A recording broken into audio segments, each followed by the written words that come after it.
our land. Our leader has been warning you. Our leader has been shouting, straining his voice, calling your attention to the mayhem yesterday in Enugu. All of you. It will be an understatement to say most. All of you. You saw what happened in Enugu yesterday. The strangers, those you showed hospitality, those that your governors, the Biafran governors, all over from Biafra land, invited their enemies and gave them everything they have in a platter of gold. Come, my enemies. Come, our enemies. Come and be with us. They were warned. They did not learn from the past. Let's just take, for instance, that they did not know the present crop of Fulanis. But did they not make reference to the past, what they did to us? From the past you learn. From the past you get the present.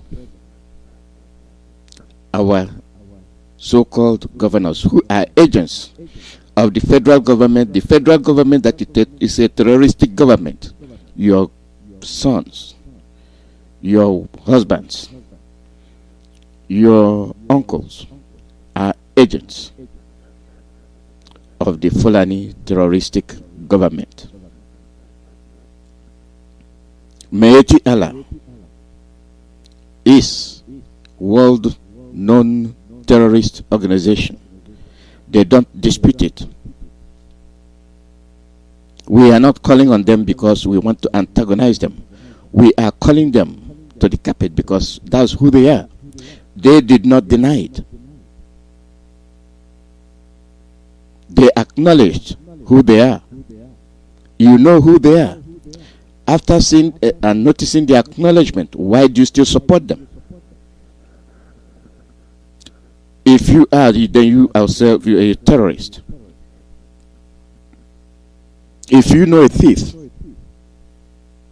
and that person acknowledges that he is a thief, and you're supporting him, you are a thief. Because birds of the same feather flock together. The governors from Biafra land and the Yoruba land, they know that these Mazi Allahs are terrorist group. And they are supporting them under the guise that it is the federal government. And if the federal government is a terrorist group, don't you have opinion? Don't you have a mind of your own? If sinners enters the consent down not, these people sold their people. The southern governors sold their people. The southern governors left their people defenseless at the hands of the Fulanis. Today, you're seeing what they are doing. By the way, the women will be on at the top of the hour.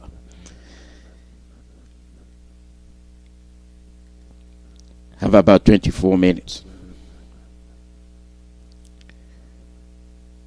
The presidency constitutes of who? The Fulanis. The terrorist group Mazi Allah. How did they get to power?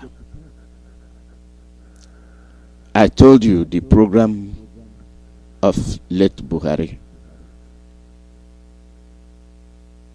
He made his intention known. He was plain. He was truthful. And he emptied his mind and gave you his 8-point agenda. But people did not react. It's like the Satanists were charmed. The Satanists left themselves defenseless just to show hospitality to the Fulanis that all over Africa, all over West Africa, they have no home. It is only in the zoo that they will come to rest. Thanks to the generous gift of the Southern governors, to the Fulanis. And today, the Southerners are paying the ultimate price with their blood, with their land, with their relatives, with their wives and their daughters, and then the young men who are being slaughtered on daily basis. Young men are being arrested for nothing and then shot and killed.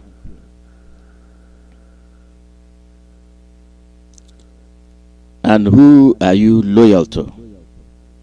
The same people causing mayhem, wresting your land from you, your ancestral land, your compound. They are taking away from you. And all that is left for you is to fold your hands and watch.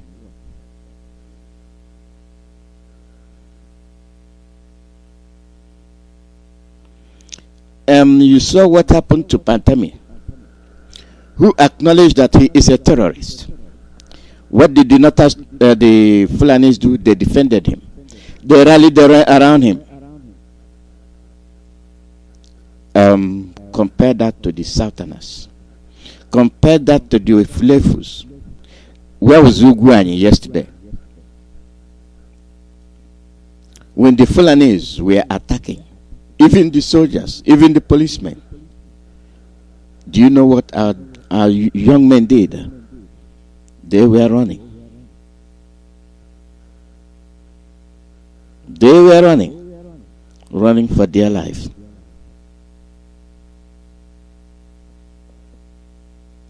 Where are you running to? Running to nowhere.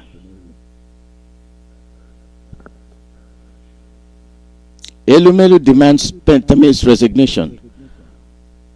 Bajabiamila blocks motion. Punch. Do you get the story? Elumelu demands Pantami's resignation. Who is Pantami? The governor, the minister of the terrorist government. When U.S. exposed him, he said, yes, I am a terrorist. And these people in the government who are equally the same offenders supported him. And here comes Elumelu demanding Pantami's resignation. And Bajabiamila blocks the motion. Based on what? Nothing. Nothing.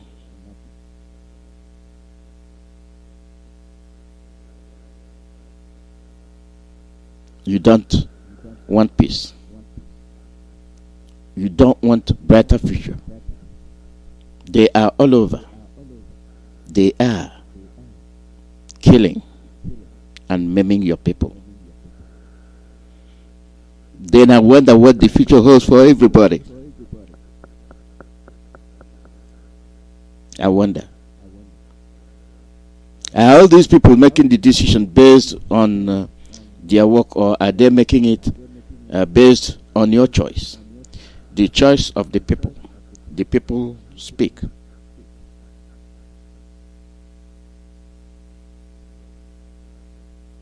Are you blocking the motion for his resignation based on the fact that he did not commit the crime?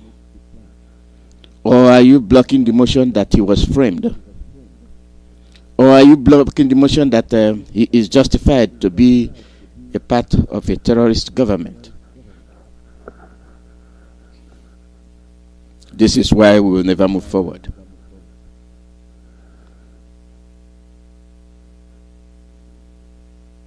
You're running. And BBC was there.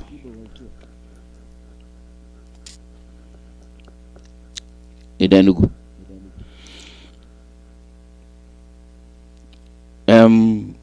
You saw what the people said. And some people are so timid. Why you run? My question is, where are you running to? Where are you running to? You don't stand to defend your city. You don't stand to defend your village. You are running.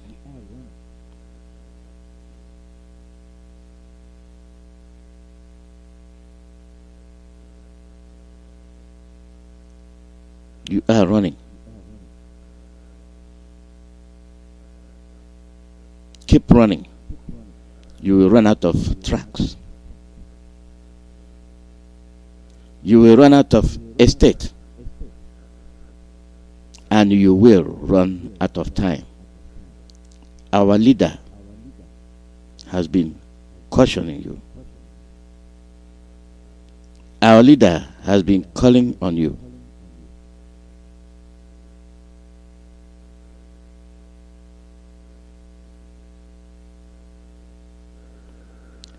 Well, the report we got was that the House of Governors Odimba was attacked by unknown gunmen. And some report have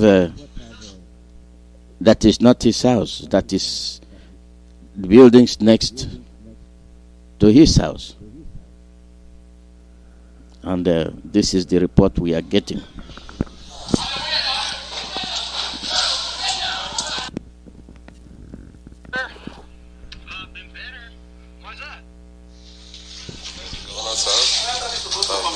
Nothing is running. This is photo. Nothing happening live. This is it. Yes. It's everywhere. You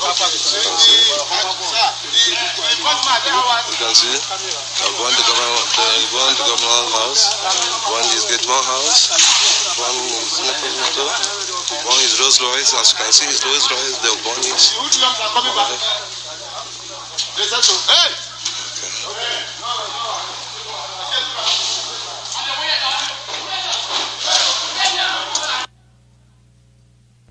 You see, the common report you're getting is the question of tagging people. They're hoodlums. Yes. If things were all equal, the hoodlums wouldn't be there. You feel pain. When you feel pain, then you realize how other people feel pain. And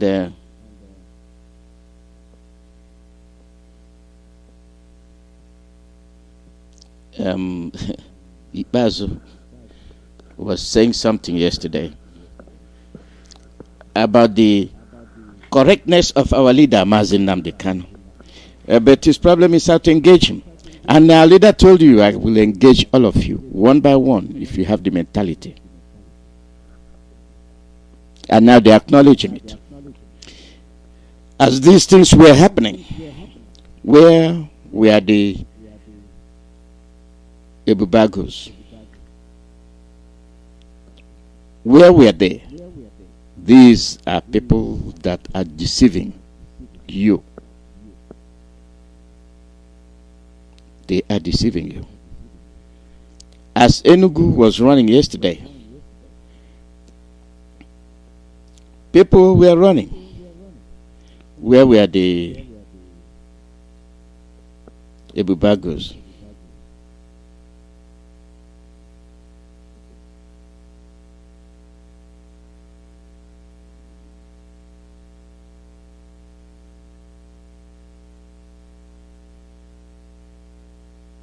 You see, when you let yourself be used, You will pay for it.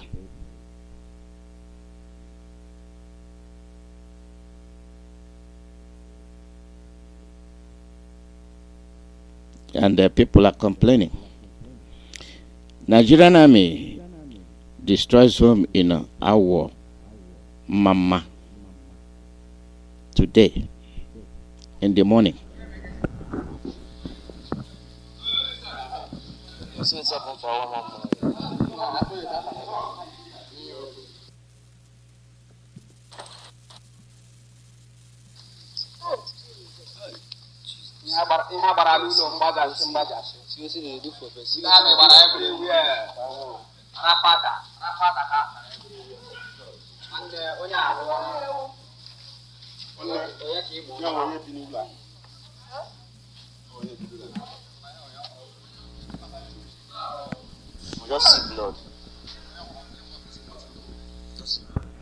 I'm just giving you instances of the instability. I'm just relaying to you how unsafe Biafra land is. I'm relaying it to you. And when you keep your arms folded,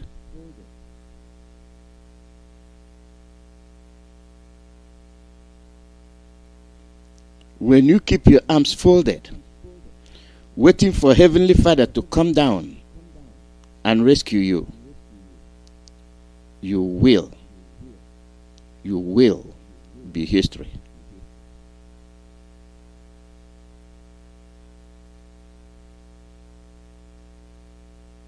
Your communication minister, terrorist, communicating to the whole world.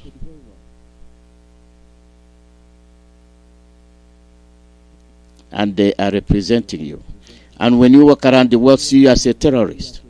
These are people, the South in particular. The South must acknowledge the fact there is nothing like one Nigeria.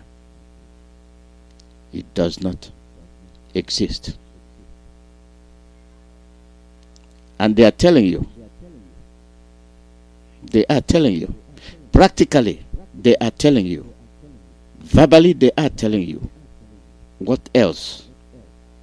What else are you expecting? What else are you expecting? You are not safe. Now that brings me back to Enugu.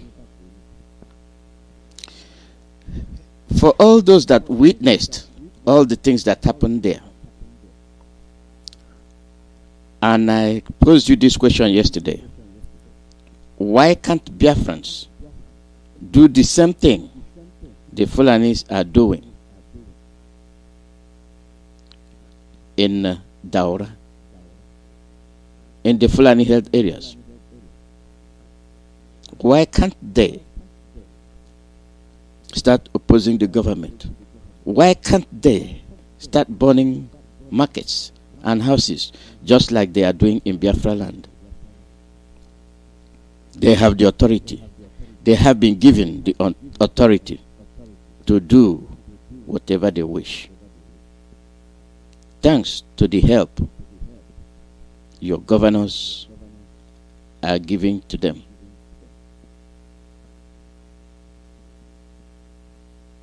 This is how they sold you out.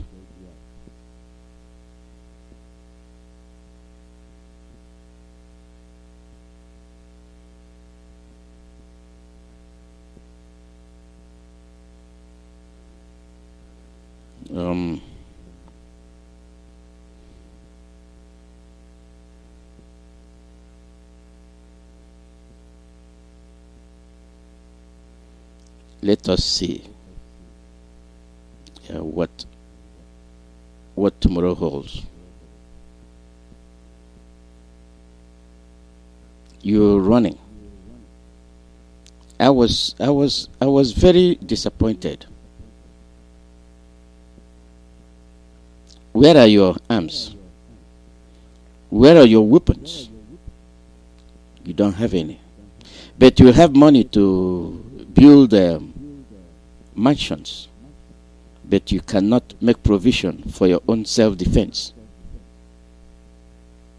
You want to show off how much you can spend on a car. You cannot make provision for your defense.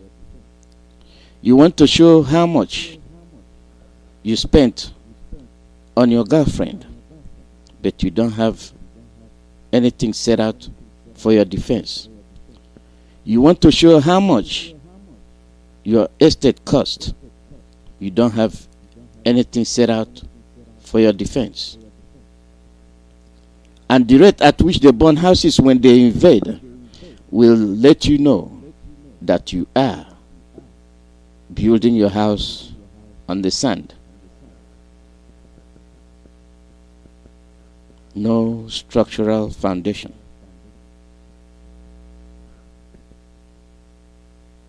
When are we going to learn? When are we going to be realistic?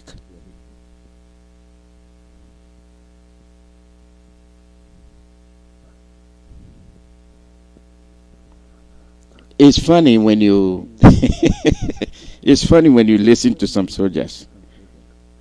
Unknown gunmen, stop killing us. We are not the problem. Nigerian soldier cries out. Who is the problem? You are the one in the uniform. You are the soldier. If you wear police uniform and the police people are killing innocent citizens, you are a policeman. You are the problem. If you wear a naval uniform and you're killing the people, you are the problem. You represent the authority. And the authority given to you is to kill innocent people, and you carry them out. You are the problem.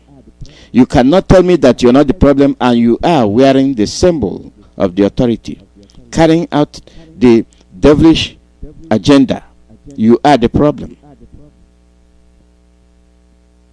You cannot be in the vicinity where crime is being committed, and you have the same identity of the people committing the crime, and you say you're not the problem. How do we differentiate you? Just like you come to Biafra land, any young boy you see, you arrest him and you say it's Ipob.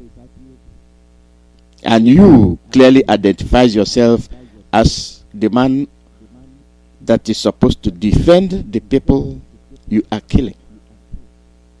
You've been warned.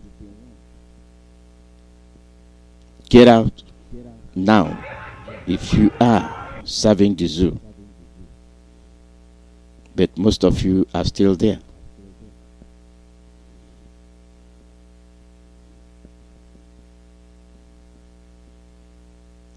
As long as you are wearing that uniform, you are an enemy of the people. Check the countless innocent people you've destroyed their lives. What crime did they commit? What is their sin? They are simply innocent people. And for the fact that you have the gun, shoot at sight whether crime is committed or not. And that will make you whole. That will make you feel very powerful.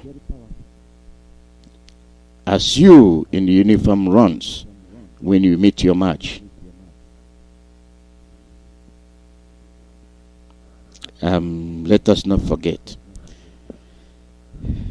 I will tell you, I'm not making any announcements until I lost my phone yesterday. So I did not lose it. It broke. It broke, completely shattered. So I improvise. So don't expect anything from me when it comes to announcement. All my storage is gone. So it'll be some days before I can see if there is a way it can be fixed. You know, the ironical thing is that it died exactly a year when I purchased it. Exactly a year. Yesterday was a year when I purchased it on the 23rd of April. That's when it arrived. And it died 4 p.m., 24th of April,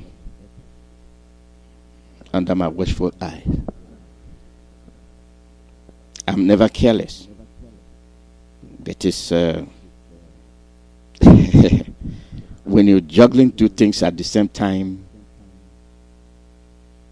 and you're trying to catch the smaller one, the bigger one obeys the law of gravity. That's what happened. So people, whatever announcement you need to make, it'll come from other radio stations until my situation is corrected. I don't have any information here. I simply managed to get this going so that I can get to people. So let me see the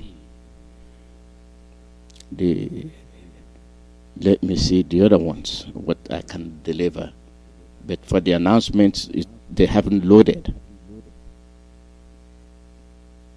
I went back to my old phone and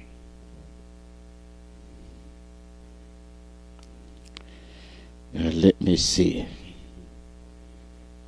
if those messages have come down, and I don't think I see them.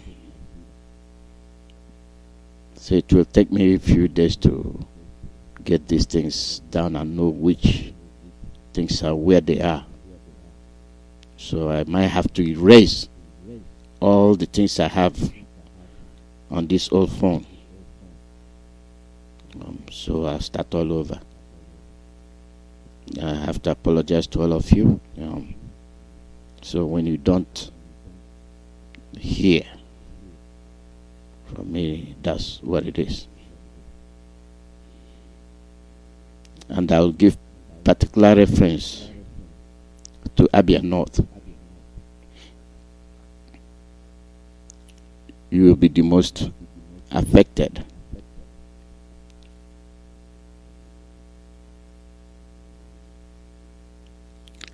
The women will be here in a few minutes. So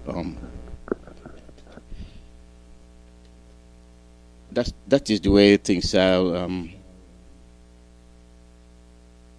I will switch over as soon as they come. You know, it doesn't take them time to show up. So this is where I will stop commenting. This is where I'll stop commenting. So I wish all of you good enjoyment with the women. They will be here. As soon as the whole thing is functioning right, I will accept the call, because it will come on any second from now. So anyway, keep running. Don't defend your land. Run. You will die. Somehow, somewhere, you're going to pay with your life. Either you pay with your life defending your land, or you pay with your life not defending your land. We shouldn't be afraid to die, because death is what we cannot avoid. We all must pay. Sometimes people say it's not that you die, it's what killed you. Oh my goodness. What killed you? It's not why did you die? It's what killed you. That means you're certain that he that died. It's just, how come? What was it that got you? Yeah. That is life. Life is precious. Don't get me wrong. But for you to enjoy it, you must preserve it. For you to preserve it, you must fight for it. Or else your enemies will make feast of you. I told you they're here. Good morning and welcome. Good morning, sir. How are you? I'm fine, thank you. I'm handing over to you. Okay, we are ready. I'm going to join my sisters and we'll begin. Go ahead. Thank you. Thank you very much. Good morning. Okay, we're on the air. Thank you. Good morning, Mazi, Alozie. Good morning, my sisters.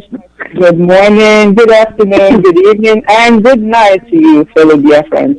Friends of Biafra, lovers of freedom, listeners of Radio Biafra and IPOB worldwide.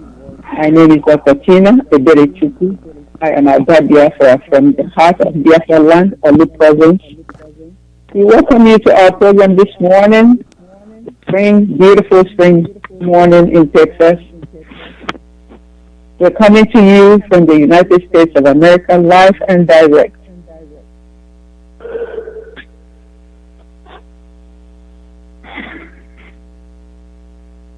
We are the USA women who come to you on Saturday mornings.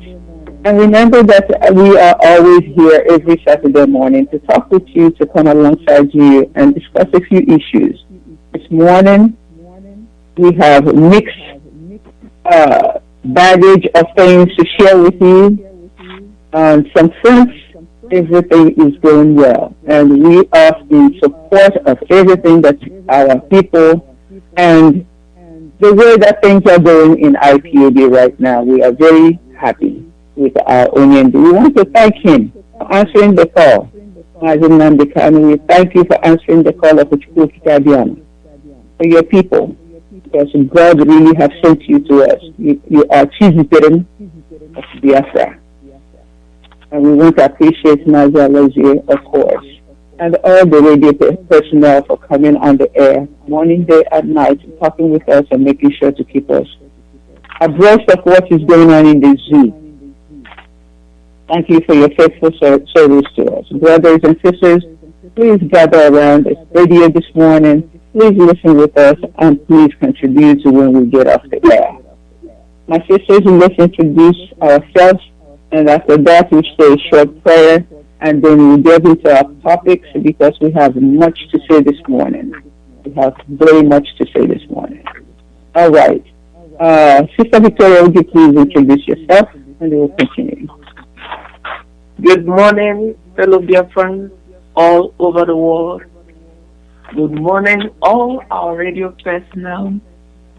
Good morning, Mazi, Chididrem, NNAMDI'S, and all the people that are working alongside him to achieve our goal, which is Biafra. We love you all. We love your activities. Good morning, good afternoon, good evening. My name is Victoria Wafongwa. Come around, sit with us, and listen to what our views are going to be like this morning in the things that are happening in our beloved land, Biafra. You're welcome.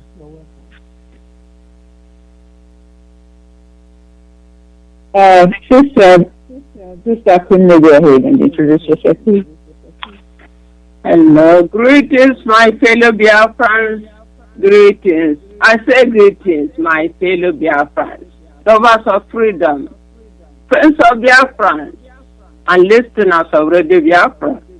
We are here again this morning, another day at a time, in this struggle, one day at a time. So, my name is Anne. I'm from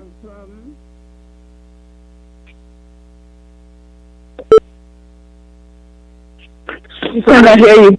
Yes, sorry. No problem. Yes. Keep going. Anna Kunde. I am from Were province of Biafra land. Please stay tuned, listen as we bring you the news on ground. Thank you. Thank you very much. Sister Cecilia? Yes, my fellow Biafrans. Good morning, good afternoon, good evening, and good night to all of you, wonderful and formidable people. We are back again today to encourage you and to work with you. We are just here to encourage you. My name is Cecilia, and I'm from Umuahia.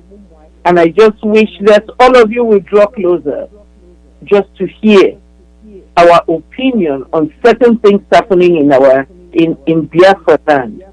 And I hope that as we discuss with you, you will all take our discussion to heart and implement whatever we are discussing with you so that things will move forward. Thank you. Thank you very much. Sister Victoria, would you please say a word of prayer for us and we will go on? Our Heavenly Father, we thank you and we bless you. Almighty Jehovah Jireh, our God, our strength, our guide, our provider. And Father, Lord, we thank you because the name of the Lord is a strong tower. The righteous run into it and they are saved. Our leader, Mazi, has run to you, Lord, and you have not failed him. You have not failed Biafra. Father, Lord, now we are at a very critical period, as we have always been, and you have always taken us out. We are lifting up, oh God, the ESN members, oh God. Father, many of them falling, Father, for the cause of Biafra. We lift up, oh God, our leaders, some losing their husbands, their wives, their children. Our Father, we thank you, oh God, for the Holy Land Biafra. And we thank you for all the instruments that you're using, Father, to correct the ill, Father, Lord, the misinformation that are going on. Father, you're using these people, oh God, to put the right information straight. This morning, we are committing our program into your hands. We are committing each and every one of us. Father, use us as instruments. Pray through. Father, speak through us, oh God. Speak to our people, as many that will listen, as many that will hear. Father, all of us, oh God, know that end goal is Biafra, and we will be there. Thank you, Jesus, because we know that you're doing it. In the name of Chukwuokike, we pray. Amen. Thank you, sisters, for your introduction. So let's delve into our topic. And this morning, our theme is, it is a ramping up. And we must ramp up our response. IPOB worldwide, things are ramping up in Biafra land, and we must ramp up our response.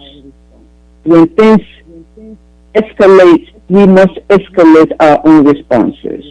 We have to show whatever we think formidable is right now, because remember what our omens say. They will kill us. We will kill them. And at last, Biafra will come. This is what my father used to say. Be strong in yourselves. Do not shake. It is not time to shake. This is time to be formidable. You claim you are formidable, IPOB. Be formidable right now. This is not time to turn around or turn to the side or turn to the left. This is time to march forward according to what Mazi NNAMDI'S is telling us. They'll kill us. We will kill them. At long last, Biafra will come and we earn our freedom. God, that's Chukwuokike, Elohim, the master of all things, is with us. Do not forget who you are fighting for. You are fighting for the blessed land of Biafra. That is a blessed land, and God never forsakes his own. At last, Biafra will come. Do not forget this. It is ramping up. Ramp up your response. Okay, so our first topic this morning is what is happening in Biafra land. You go to Ebonyi, Umahi kills us. Devil Umahi kills us. You go to Anambra, Obiano will kill us. You go to River State, Ijecha, Wike will kill us. You go to Abia State, Okevitas will kill us. And then the Sariki, the prosperity of Owerri is pointing out, going from village to village, from town to town, killing our people. And our people are there looking at them killing us. Okay, Mazi Nnamdi has been telling you for many years that we must rise up. If you don't rise up, nobody will do this for you, Biafrans. Nobody will do this for you. And you said, oh no, they will not come to kill us. Oh no, they will not come to kill us. And he told you, as far back as 2014, they will come and kill you. They will never stop. And what is happening now? They are coming and they are killing you. Who are they bringing to kill you now? They are bringing the Fulani foot soldiers that they have set in your land for a long time. And he told us last week, just last week, he told us that these people who are killing, now he said, there is no more herdsmen in Ebonyi. Okay, so who is killing our people in the forest? Mazi Nnamdi rightfully said that these Janjaweed soldiers and police that you see in the daytime, at night they take off their uniform and they use their regular clothes, go into the same armory, the police armory and the army, the soldiers, the military armory, take their guns, AK-47s and whatever they have, go back into the bush and kill our people. And he has been telling us this and we didn't believe him. We did not believe him. Now we are seeing. Seeing is believing. Now we see that in Imo State, from village to village, from town to town, the charity of Owerri is showing them, popular soldier is showing them where to go and kill his people. And he comes from the same place. He comes from the same village that these people come from. Is this not madness? Did not only tell us that this madness will come to our place? They are using your own people now and the Fulani people that they have in the military and in the police to kill you. Okay. They are now mad at him that he's not doing enough. He's not doing enough. The charity of Imo State is not doing enough. What did they do? They also sent Janjaweed. They sent the Fulani Janjaweeds in the military and in the police to set his house on fire to warn him that they now know his village as well. They know the villages he has been showing them, and that now they know his own village too. Because a report coming from, what's the name of, the report coming from Omuma, where he comes from, shows that his Janjaweed foot soldiers set his house on fire, and people in his village are terrified and running away. In his own village. My sister, is this not madness in our land? Our people are just being tortured, harassed, killed for no reason, because we have people who have no sense, who have no self-esteem for themselves, who have no care for their people over us. What should be the fate of such Janjaweed Nama brains in our midst as we speak? Because these people are killing us. They're killing us in droves. They're killing our young men. They're killing our young women. They're harassing our fathers and they're harassing our mothers in the villages. Please, if you have anything to say about these people, this is the time to say it, my sisters, because this is out of hand. That is, Fulani has taken over our land and killing our people in droves. We are mad and we cannot stand it anymore that these people that they have set on top of us selected the first person to be the governor of Imo State. Fulani administrator is killing his people, systematically massacring his people every day, every night. He is now going from village to village killing our people. Sister Victoria, what can you say about this? My sister, this is a very critical period and a very critical moment in the life of Biafra. It's unfortunate that the same people who are supposed to serve as gatekeepers are only gatekeeping for Fulani. and everything about Fulani. And at the same time, they are making rhetoric. They are talking everywhere about unknown gunmen. Who is who now? These people who are the Sarikis of Fulani, the emirs of Fulani in our own land. This is an abomination. This is the highest level of foolishness of anybody that has the Biafran blood. But I know they don't have no Biafran blood. These are all Fulani. Fulani people gave birth to all these people who are in our land. And it's unfortunate that our people are paying the sacrifice of their life, even though some of them don't even know what is going on. Some of them are still asking questions. These people in the villages, they are trying to go about their business. If Fulani gunman does not kill them, the Sarikis that they're supposed to be gatekeepers will now guide them, direct them to the villages to go and kill these people. My people, this is no longer a time that we should be folding our hands and watching.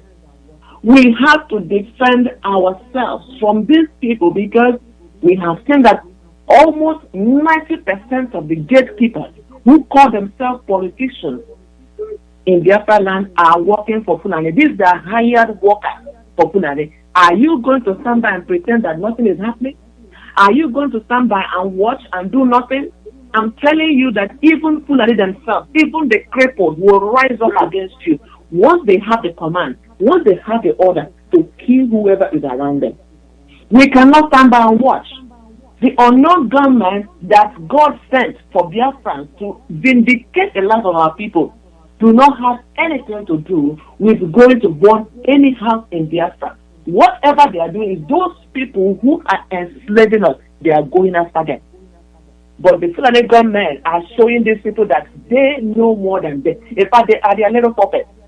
They will push them forward, they will bring them backward. Fulani Janjaweed has Hope Uzodimba as one of his own instruments, but they don't feel that he's working enough. They don't feel he has killed Biafrans enough. He has not killed enough number of Biafrans, and therefore they are now showing him. This is a sign they are showing him. Say, if you don't get more people, we are coming after you. Hope Uzodimba, just know in your heart that you cannot succeed Biafrans. We will succeed you. We believe the word of our leader, Mazi Kano, that you and your Fulani counterparts will kill us. We will also kill you. But one thing is this, you will not share the same Biafra with us. There is no way. But even if you succeed being alive, even if there are people, if follow people wherever you are in that place, all of you should put your heads together. He is not working for you. People in Imo State, put your heads together. Find yourself in little groups. The Hope Uzodimba is Fulani gatekeeper. He knows the land because he was raised in that land, but he is not a part of us. He is working against you. I'm going to stop here now and give my sisters a chance to say something, but I must tell our people before I crack that Hope Uzodimba is not for you. He is a Fulani gatekeeper together with all the politicians that have especially joined APC. They are working against you. Do not fold your hand and plead ignorance. There is no more time for ignorance. The board has been set rolling. Put your heads together and fight for your dear life. Thank you, my people. Thank you very much. Sister Kumi. Yes, my sister. And thank you for this opportunity. First of all, I want to tell our people, those back home, those people who know how to circulate fake news on the web. We have been saying this, you better stop it. When something happened, you have to investigate and know exactly what is the problem before you put it out there for the world to see. For this being said this morning, I am so happy that the Fulani military went to visit Hope Uzodimba's family. They went to visit his house. I am so happy. But this is not enough. You know why? Hope Uzodimba can rebuild tomorrow. He can rebuild anytime because they have all the money and innocent people are suffering. What will be enough for me is the head of Hope Uzodimma, because Hope Uzodimma have killed a lot of our people through his slave masters. Wherever we go, they kill us. In our own villages and towns, wherever, any corner, they kill us. There is nowhere safe. So I'm telling Hope Uzodimma that this is the beginning. And also is a great lesson for all those who call themselves governors in the eastern region. This is a big lesson for you, because you guys have to change your mentality. I can remember when Mazi NNAMDI'S Ipob started this mission to restore Biafra. They called our leader, called these people to a sit-down place to discuss and have a conversation with them, how they should go about. All the promises they made to our Onyendu, they failed all of them. They failed all of them. For me, if these people want something good in their life, want their family to live for them, it is time for them to call IBOP our Onyendu for a conversation. Because whatever they have done to innocent Biafrans is coming back to them. Yes. I'm very sorry for all of them. This is an open door. Ministry going to Uzodimma's house. Did you see the type of house he's living? And other people don't have food to eat. There is no road to walk through. You see his mansion. I saw the mansion on the photo. This is what they are doing. Taking collective property. They take it on themselves. Now, Uzodimma, I'm telling you, this is the beginning. Burning your house is not enough. What we need is your head. Thank you, my sister. Thank you very much. Very, very clear. That is exactly what we are talking about. Sister Cecilia? Yes, I just want to, my sisters have said virtually everything. I just want to add one or two things. Our governors, or Hope Uzodimma, you brought in these people, these headsmen. You gave them grazing ground. You gave them food. You protected them. And now see what is happening to you. In life, there is something known as nemesis. When you plan something evil for another person, and then you know that that thing will certainly come back to you, you have to be very careful.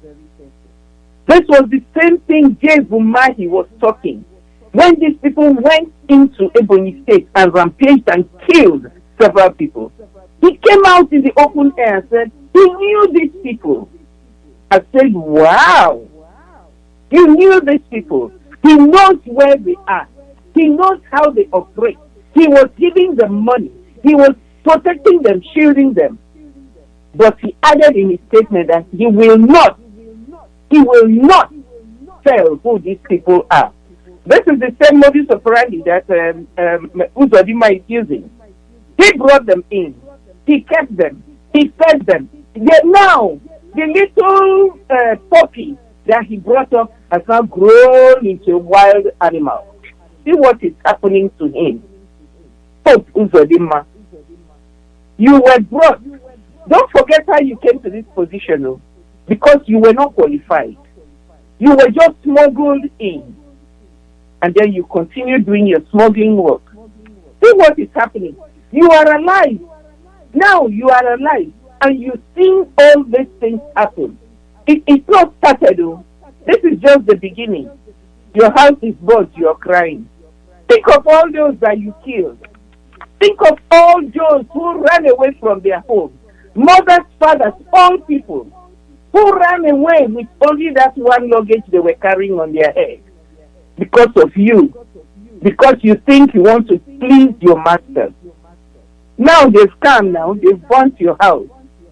You don't need to cry, because this is what you started, and you will reap the benefit of it. And that's what you're getting. And they've not finished with you. You know how these Fulani people operate. When they hit once, they will go, they come back. So wait for them, they are coming back. So I just want to tell people who have been put in position, when you see these things happening, it's an example of what can happen to you. Therefore, if you are putting your hand in the wrong place, know that those things will come back to you. And when they come back to you, you cannot cry. You don't have to cry, because you breeded them, you started it, you did everything to set the stage for them. Now they are coming back for you. So my fellow Biafra, I want you all, when you see these things happening, remember God is fighting for us. It's only God fighting for us. And I'm glad these people are alive to see the results of their wickedness. They are alive. They will be alive with their two eyes like this, and they will see Biafra come. And with their eyes, they will be alive, and they will see things happen. They will see Biafra revealed. They will see us flourish, and they will say, oh, if I had known. And by then, it will be too late for them. So, this is what you started, and this is what you are reaping. You cannot reap granite and you want to. You cannot plant granite and you want to reap beans. It doesn't happen. Whatever you sow, that will you reap. Thank you, my people. Thank you very much. Just like my sister Cecilia just said, listen up, dear friends. This is the time to be on one accord.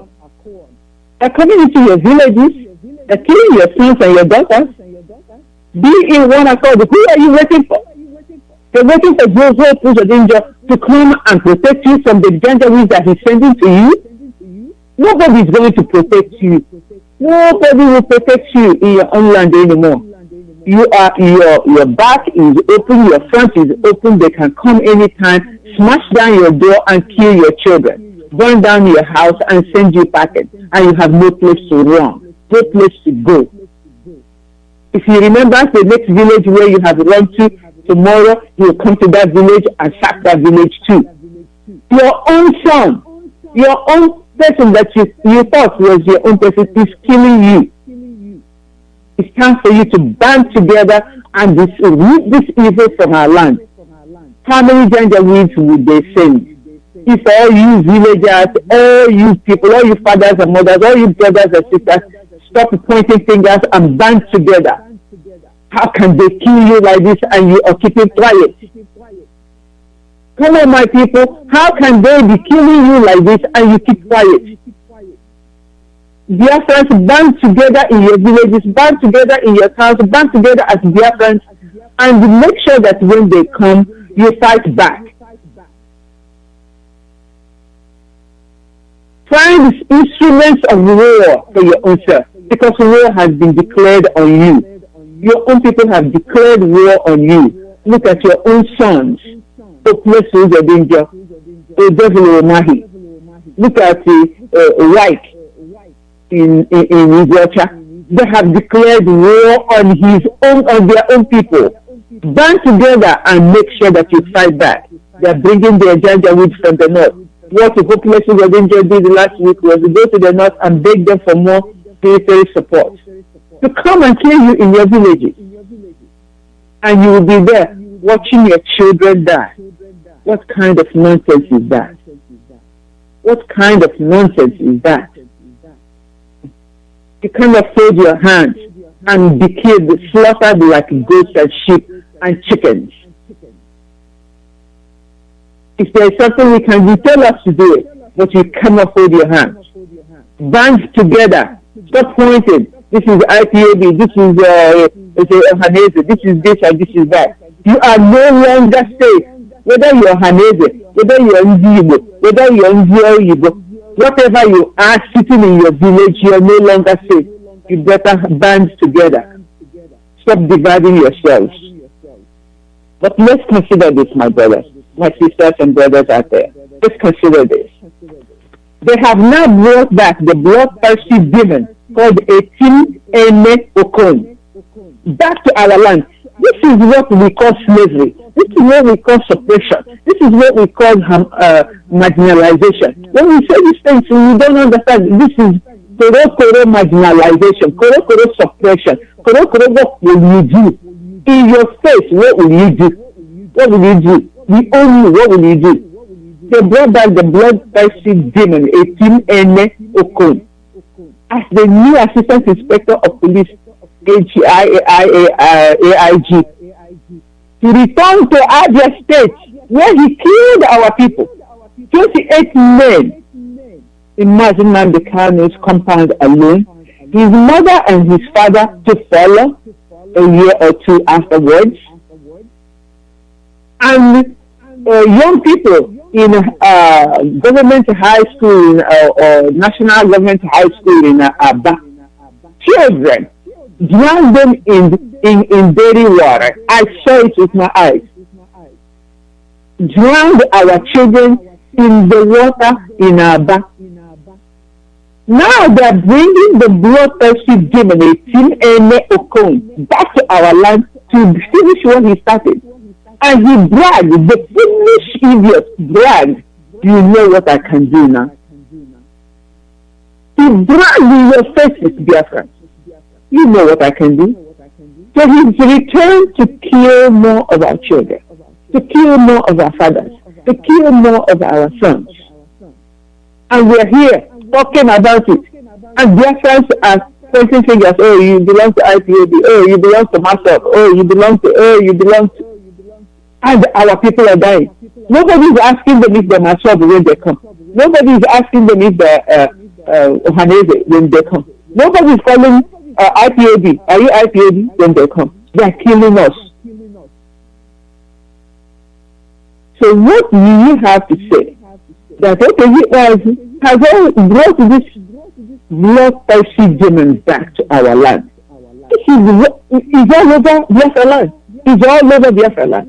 From Ebonyi to River State, from River State to Akwa Ibom, from Akwa Ibom to Asaba, what do you call that one? Delta State. It's all over our land. They're killing us in masses.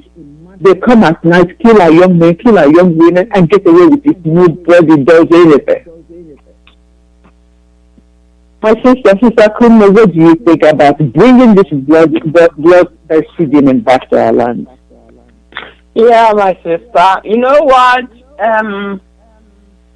At this point in time, I know for them to bring this man, send this man again in Abia State, Ebonyi State, Imo State, wherever in Biafra land, you know that this man is a blood sucker.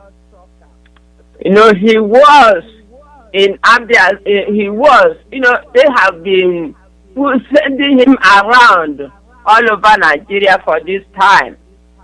The first time I heard about this man is when Onyendu mentioned about him 2 days ago. And I wanted to know who is this man. That's why I saw that they have been pushing him there and there, and now they get him back to our people. Okoye is, let me tell you, is one of those stupid people working for their slave masters. That's why he's going up and down, taking him all over. You know that he is not the one moving himself like that. It is the Nigerian government. Why? The Nigerian government is the terrorist that is doing all these killings in Nigeria through their Fulani herdsmen, through those in uniform who call themselves police. Shameful to all those people in uniform in Nigeria. They are disgraced, all of them. What a God, we have recognized you as a blood sucker. Whatever strategy you used in killing our people in 2017 will come back to you. I'm praying to Almighty God, the strategy you used to kill our people in the house of our leader will come back to you.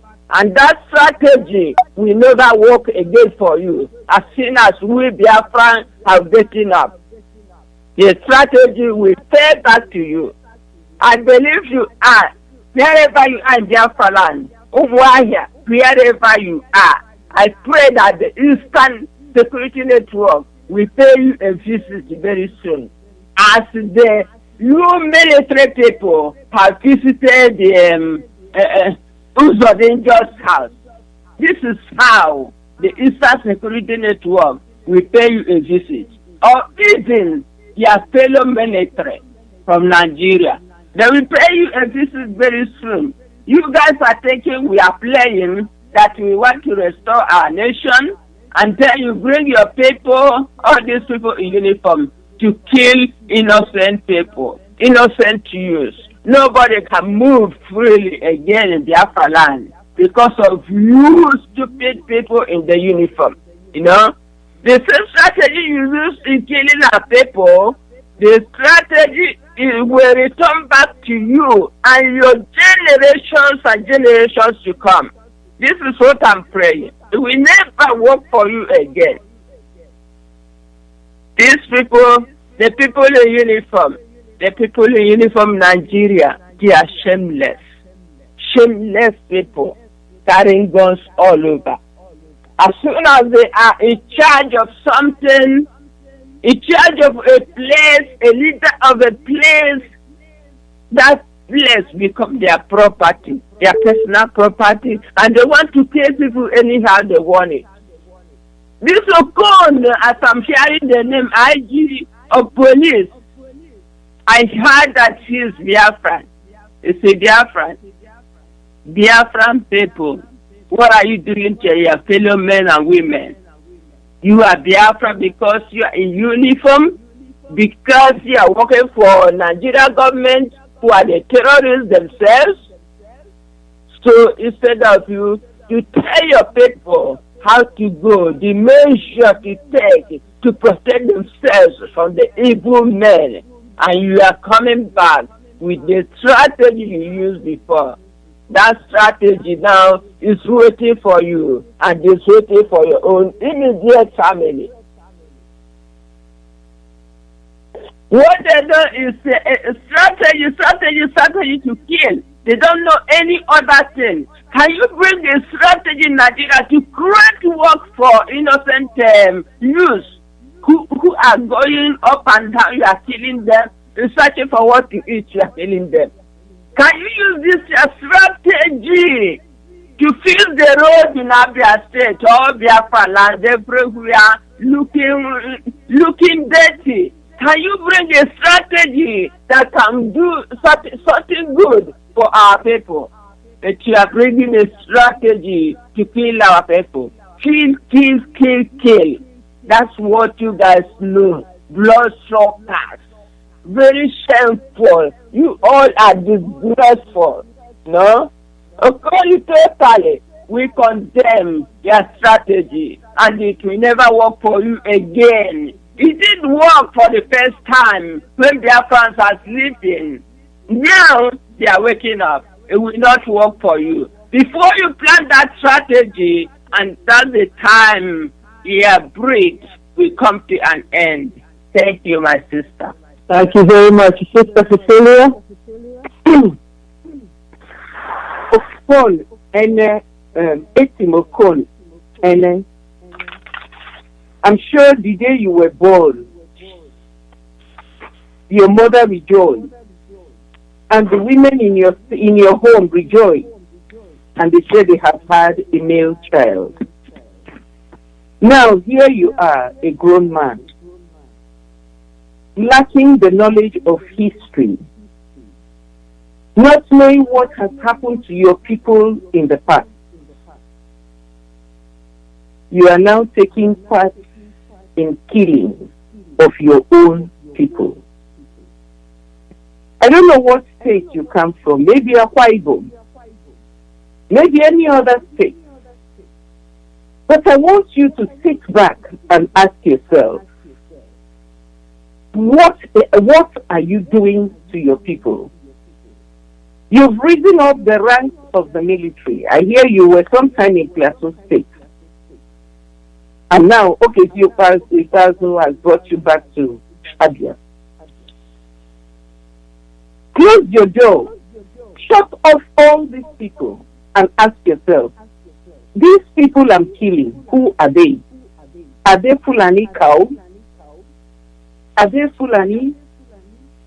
Who are these people?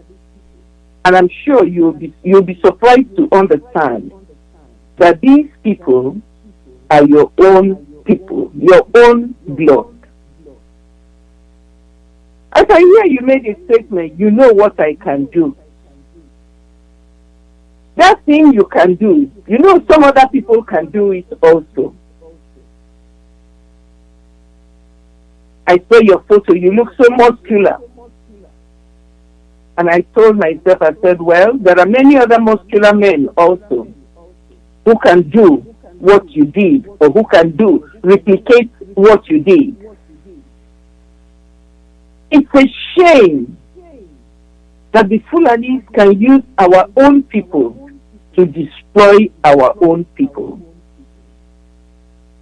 When the Fulanis come from you, they will not see, your name is not Mohammed. Your name is not Osman Danfodio. They will not see you as a Hausa man. If they are killing others, they will kill you too. That's the same thing happening all over. These leaders, you go, you bring all these killers, they come in and they kill the people. They kill them. If they don't kill you, they will get your family. If they don't get your family, they will get your brother, they will get your sister. Because Fulani, they have no sense. All you tell them, go and kill. And I'm surprised, 18 NNAMDI'S, that you have joined them. This is sad. I want you to beg a leave. I know of another great man that comes from that part of the world. And his name is Akban Utuk. He is a successful colonel. And he fought for Biafra. Or have you forgotten Okokonde? He's from that part of the world too. He knew his history. He knew how to preserve his people. He had a voice during the war that when you hear the voice of Okokonde, you know you have heard the voice of a man. And he fought with his voice.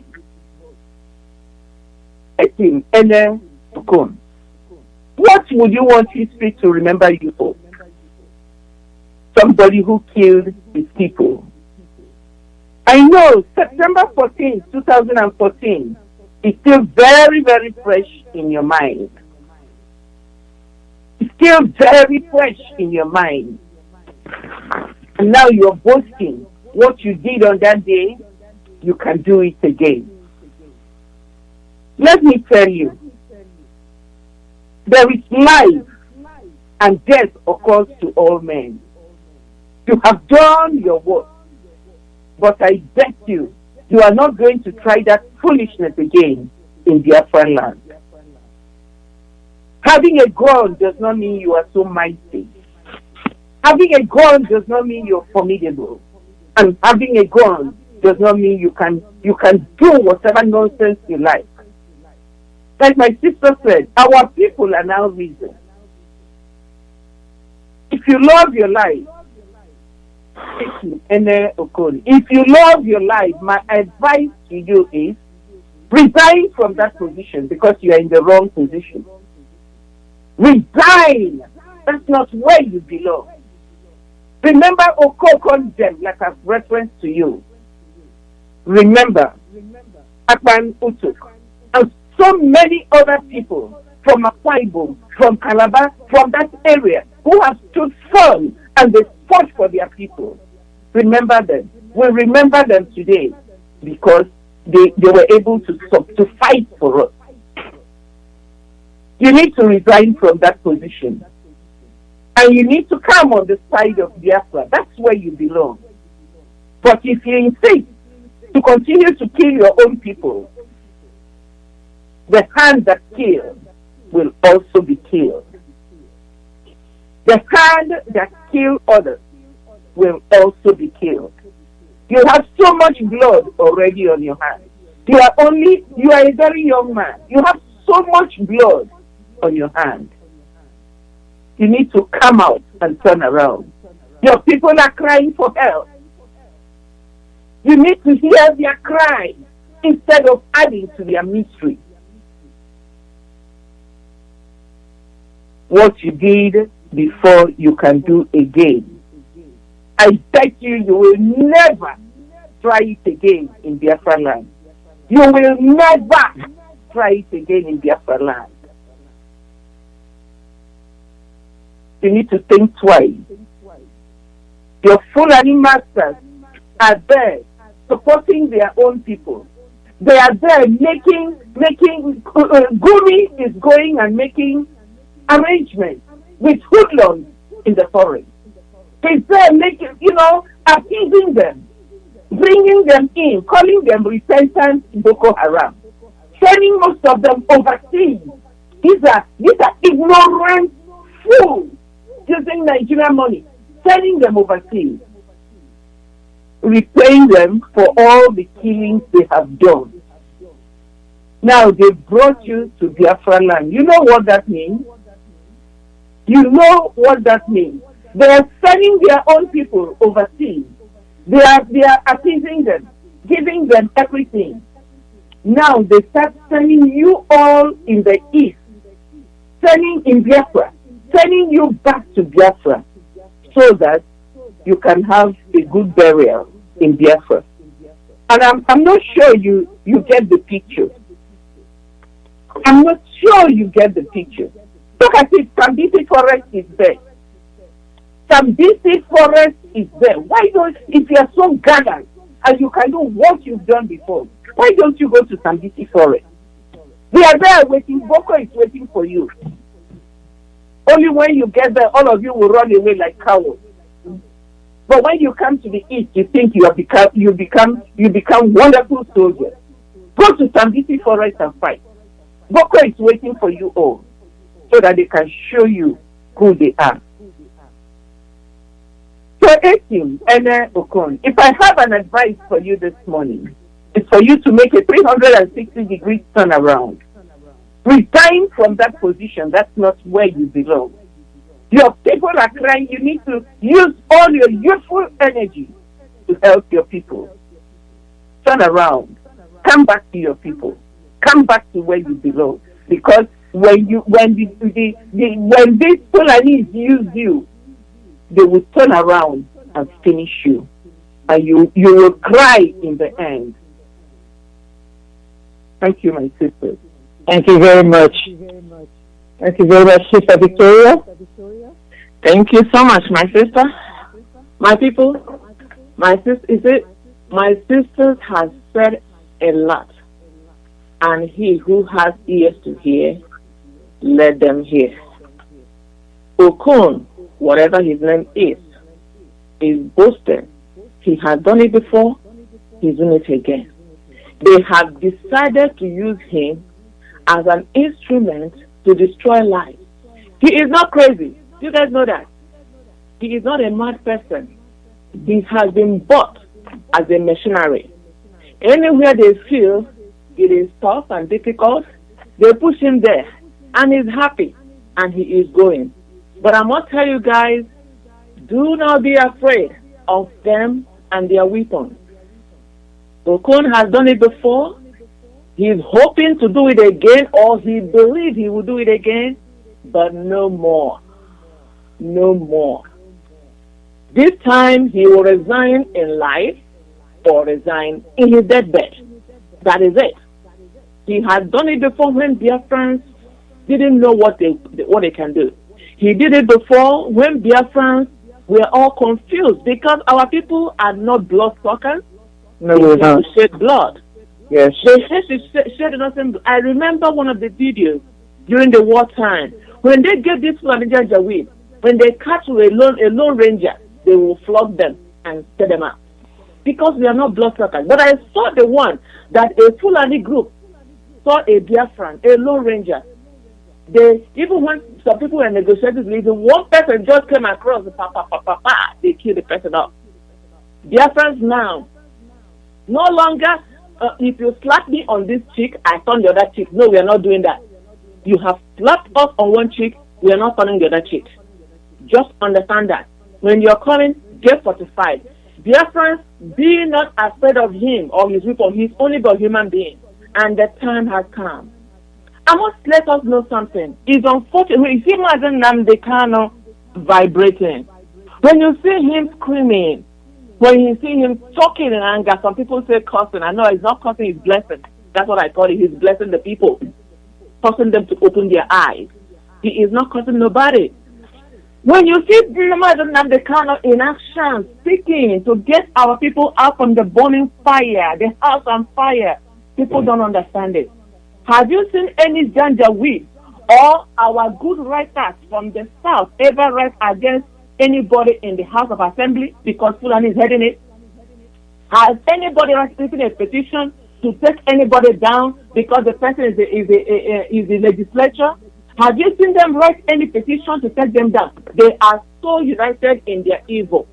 And our good writers, people from the east in particular, who will use their pen to write and pull their brothers down. None of them can write anymore when Fulani is occupying all the positions in Biafra land.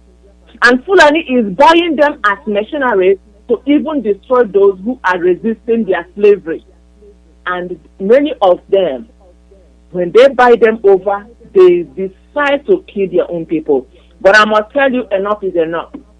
Dear friends, wherever this Okon is, do not target man, do not target women. Wherever he is, in his bullion van, in his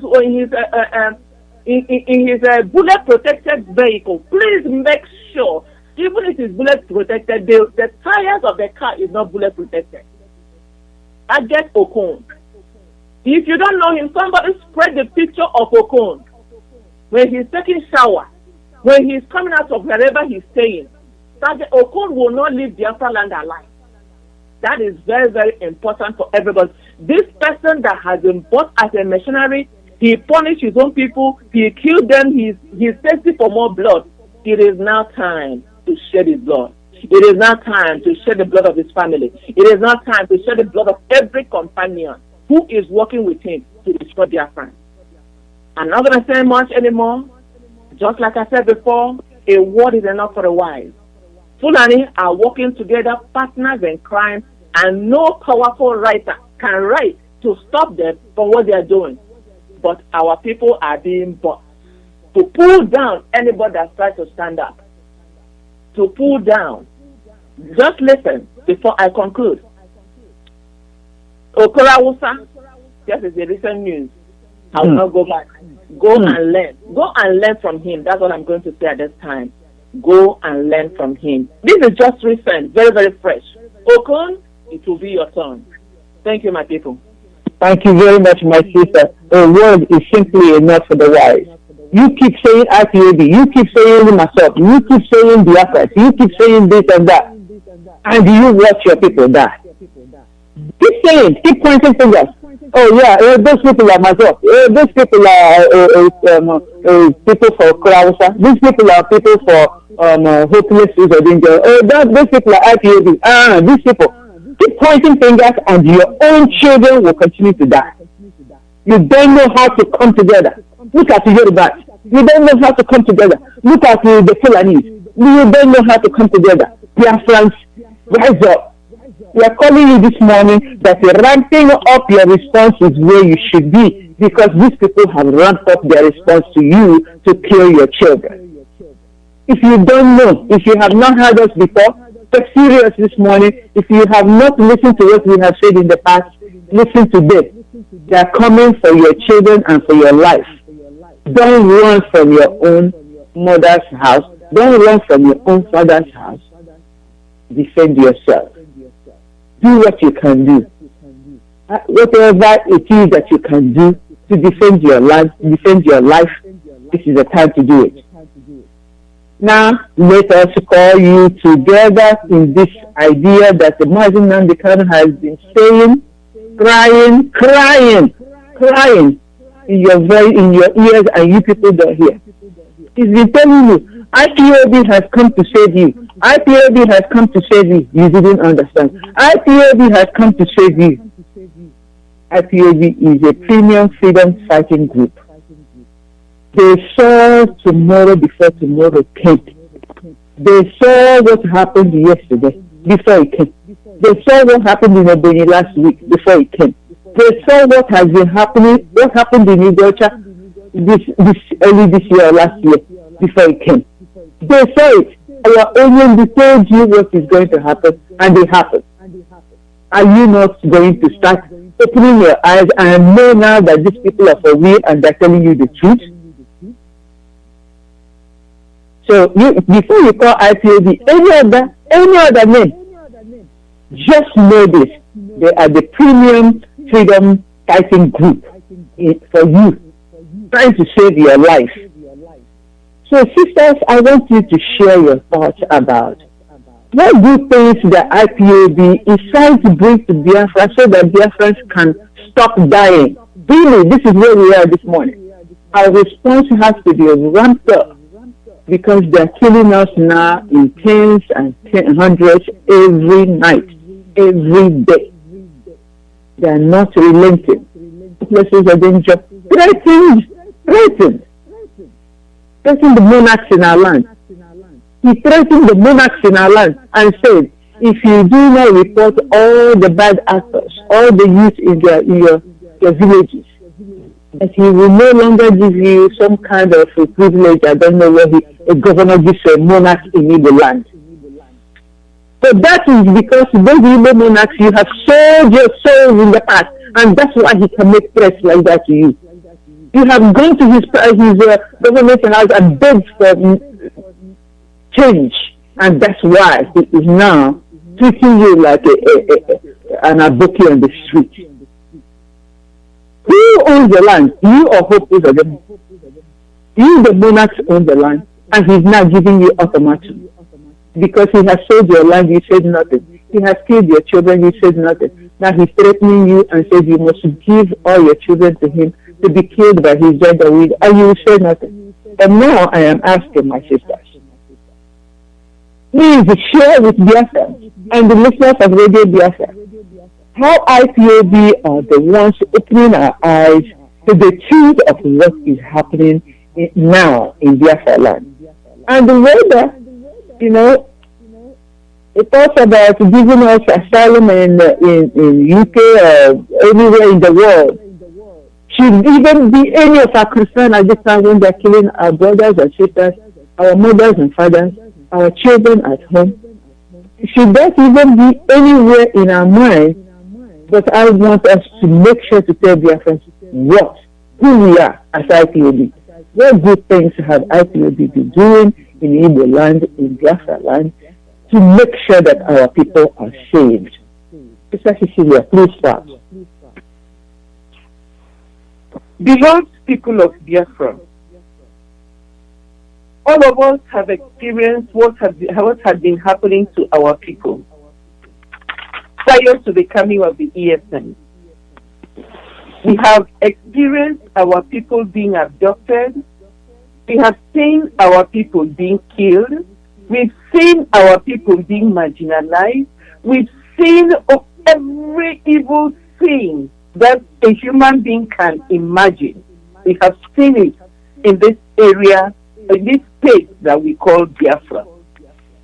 We don't have roads. We don't have hospitals. We don't have good schools. We don't have any amenity that a human being could say, this is what I have. This is why I am proud to be a person from this part of the world. We don't have. Foreign countries are looking at us and they are saying we are just shitholes. They are calling us all sorts of ugly names because of the way we have presented ourselves. But my beloved brethren, dear friends, now we are now seeing God has blessed us with chief NNAMDI'S. To me, it's a wonderful blessing. He's a man amongst men. When he stands the tallest, not because he is tall in height, but because he has the integrity and he has the heart to help the common man. That is why he's a great man. That is why he's a blessed man.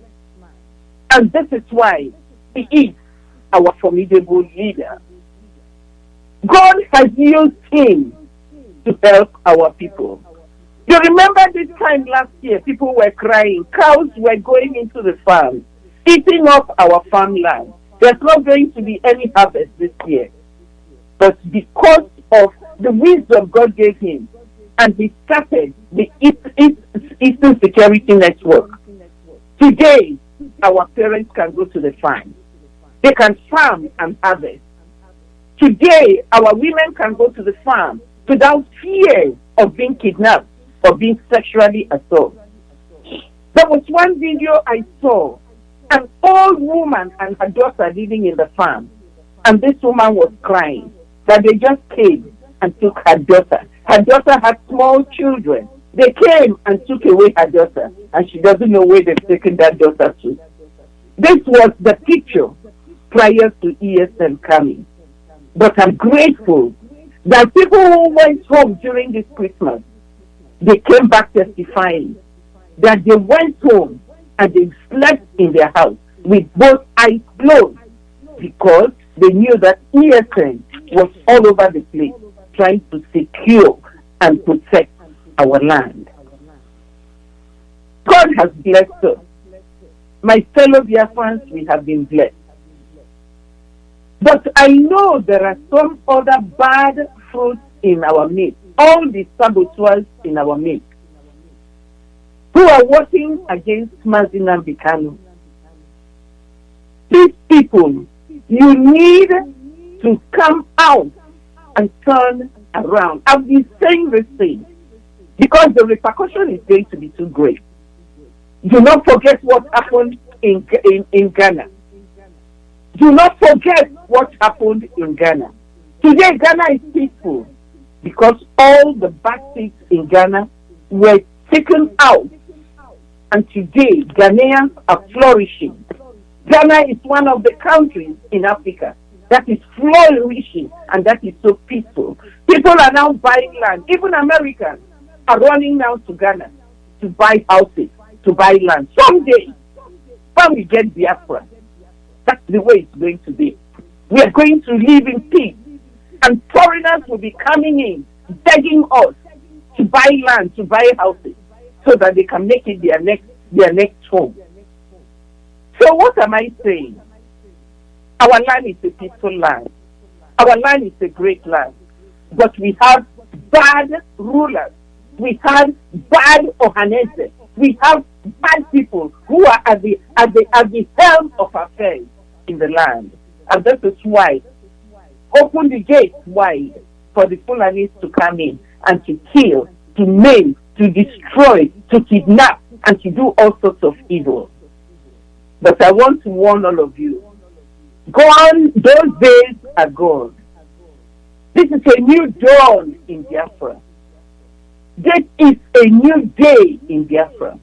And we don't have that kind of faith of people who are like all these governors, who are like Willie Obiano, who are like Ipob, who are like the leader of the Igbo, whatever it may be, the Igbo chief. All these chiefs, the evil days are gone. And we are now standing at the brink of accountability. When you have to stand to say how you have helped your people. So what am I saying this morning? Our land is a blessed land. God has given us a great leader, and we have the Eastern Security Network. I am advising all the young people to turn around and join the Eastern Security Network. They are coming with all sorts of nonsense network, mushroom network, popping up here and there overnight. don't join this mushroom security outfit because they are not fit. They are not worthy to be mentioned. But the only one you can join is the Eastern Security Network. And all these saboteurs in our land, you all need to turn around. If you do not turn around, you will miss your doomsday. You will, because those days are gone. When you came and did all the nonsense you want in Biafra land and everybody kept quiet. But today, we are defending ourselves and we are standing tall. So, or whether you are called a governor, or you are Ohaneze, or whatever you are, I want you to know that those days where you can do any kind of nonsense is gone in Biafra land. Our people are standing and standing tall. Our people are standing and they are showing you that they are made of a tougher caliber. They are of a tougher caliber than all of you are. Our people are standing. So I want to pass all this on to my sister, but finally I want to tell people like Dave Umani, you have to be careful. The seed you sown is now grown and it's coming back to haunt you. The seed you have sown is coming back to haunt you. Uzodinjo, the seed you sow is coming back to haunt you. So you must be very, very, very careful. All of you have so much blood in your hand. And I ask my Biafran brethren, be strong, be very courageous. The end is almost at hand. And we will stand and not fall for any of these their small gimmicks. Be strong, my brethren. Thank you very much.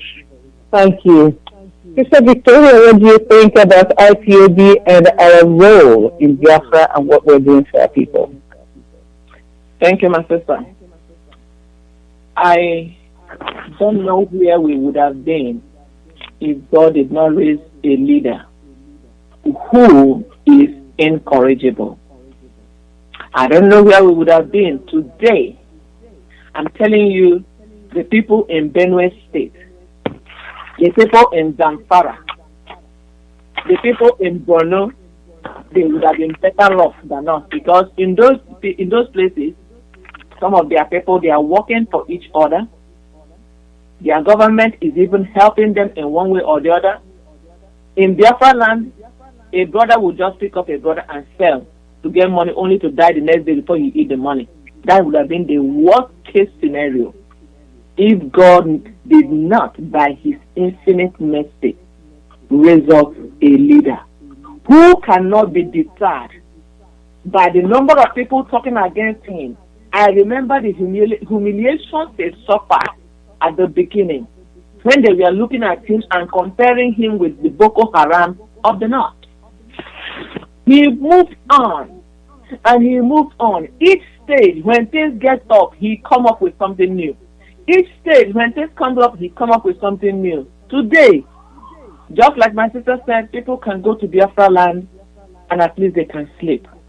It is, in fact, you realize that some people in Biafra land are going after their day-to-day activities, not knowing the danger they are in, that they are already swimming with sharks because of the presence of our wonderful leader, Mazi NNAMDI'S, and all the men who have decided to agree with him and work with him, men and women alike.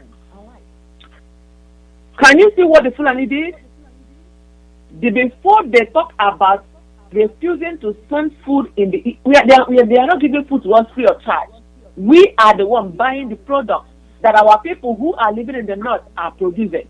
We buy them. They first of all make sure that all the farmlands are cleared.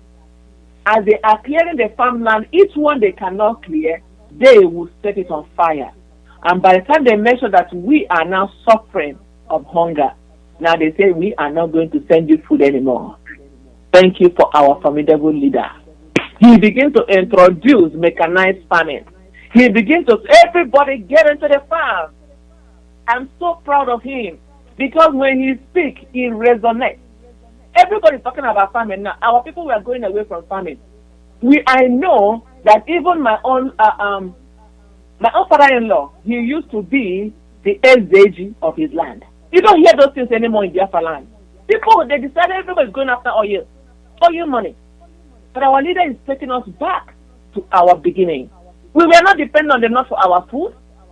Our leader has made it to be something of importance for people to go. And can you see, everybody's talking about farming. Oh, our wonderful leader.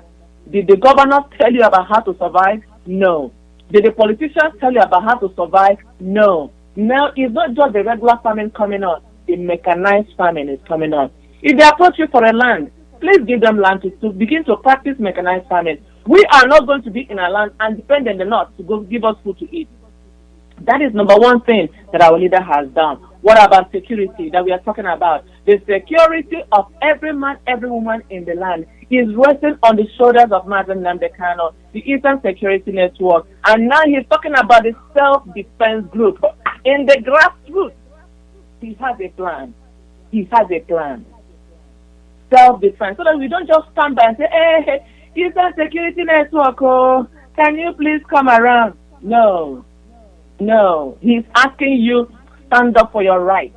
Defend yourself. That is another level. Because we know that they are now in the grassroots, they are coming after us. And we have to rise up. We're talking about people now recognizing Biafra. Hey, thank you, the United Kingdom, offering Biafrans asylum. Wonderful. At least something is happening.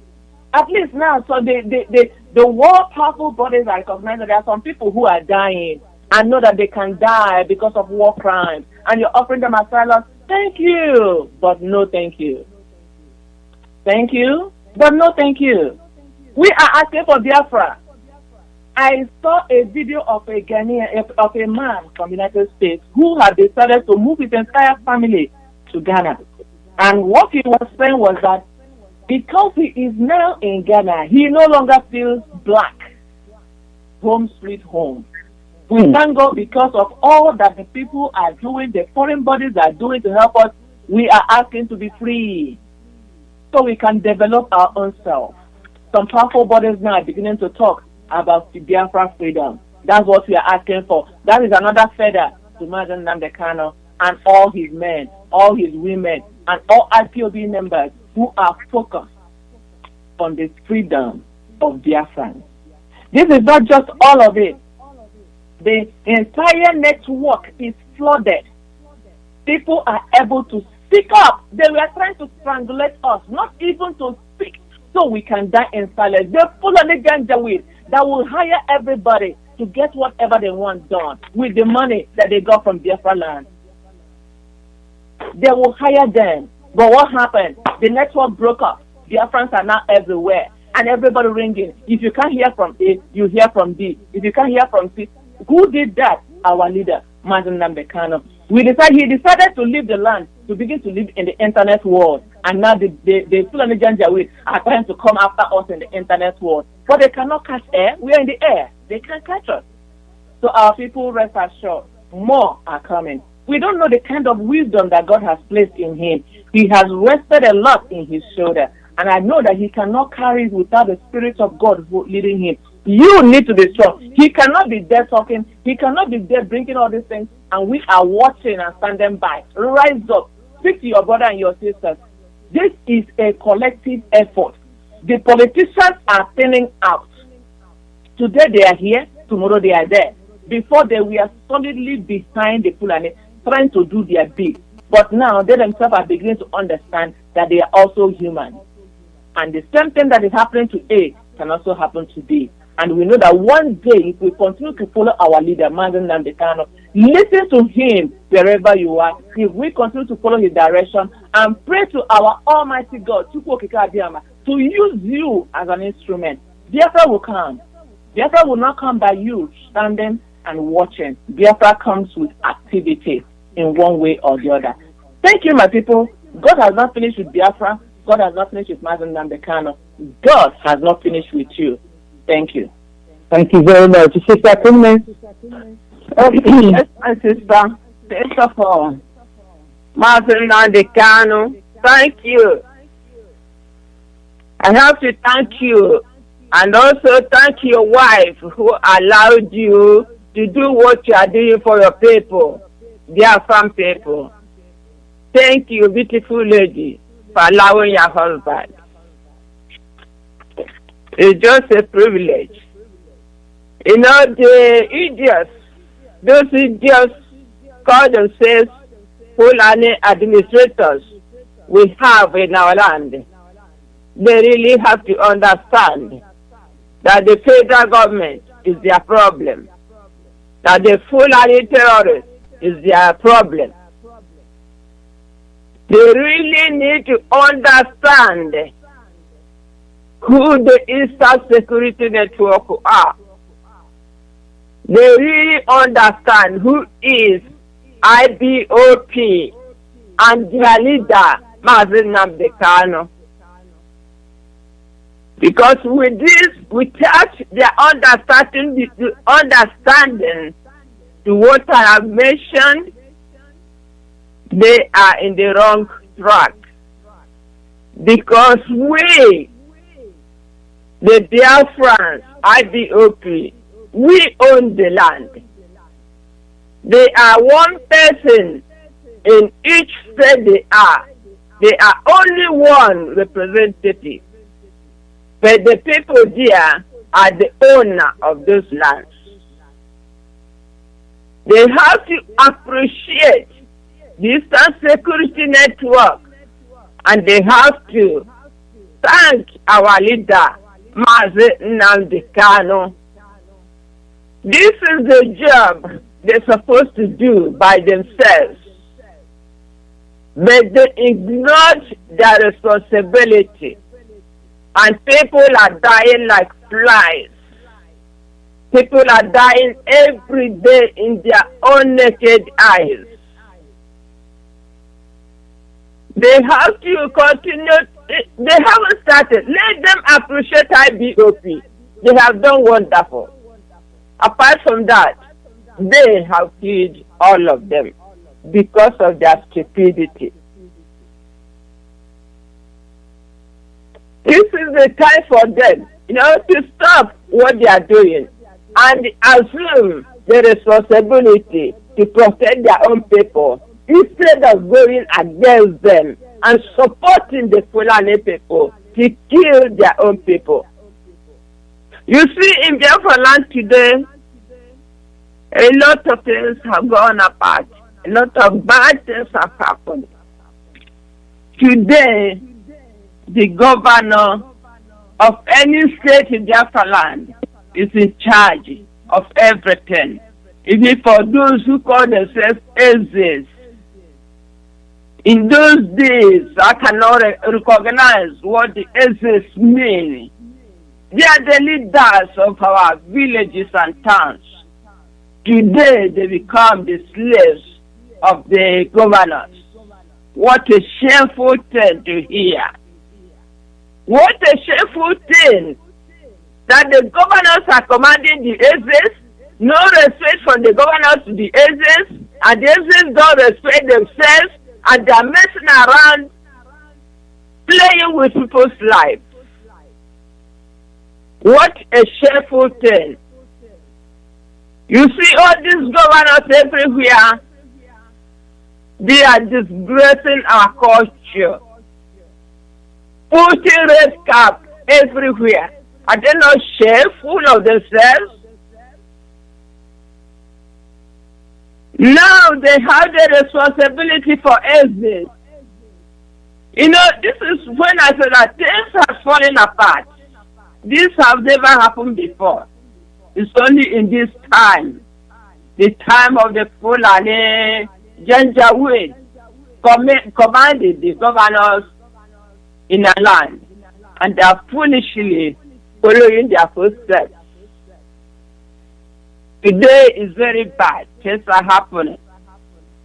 Another thing I want to comment on this issue is the British government offering asylum to some members of IPOB, or members persecuted there living in that country. But I say thank you to British government But they should understand that this is not what you're asking for.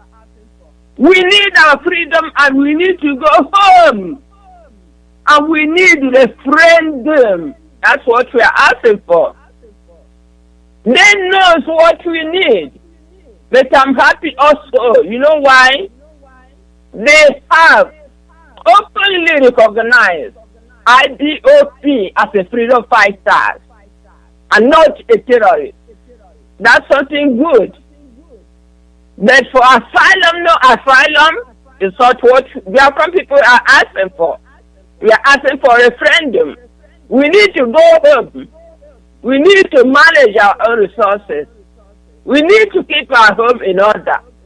We need to rebuild our home that the Fulani herdsmen have destroyed. This is what we are asking for. Referendum for freedom. We are going home. These people have started killing us for many years. Since 1937. Body massacre, Olo massacre. What can you say? Especially we cannot forget where they killed more than 3 million Biafrans, where they slaughtered us. These are the reasons why we need to go home. We need to have our own country because we have been imaginated for many years. And our leader is crying to save his people. And the world just close their eyes. British government, we need freedom. We need to go home. We need referendum, not asylum. This is what I'm shouting this morning. We need to go home, either you like it or not. We have suffered enough in your hand, and this is the time to stop all those nonsense. Enough is enough for all of you. All of you, those governors in Biafra land, those governments in Nigeria, and those in Britain that is preventing us our freedom. Thank you, my sister.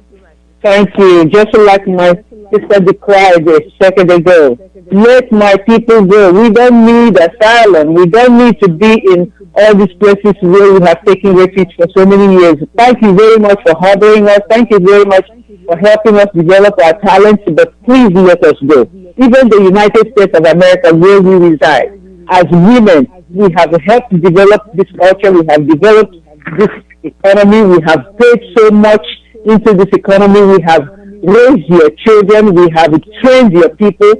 We have contributed in medicine. We have contributed in technology. We have contributed in education. We have contributed in engineering, all parts of life in the United States of America.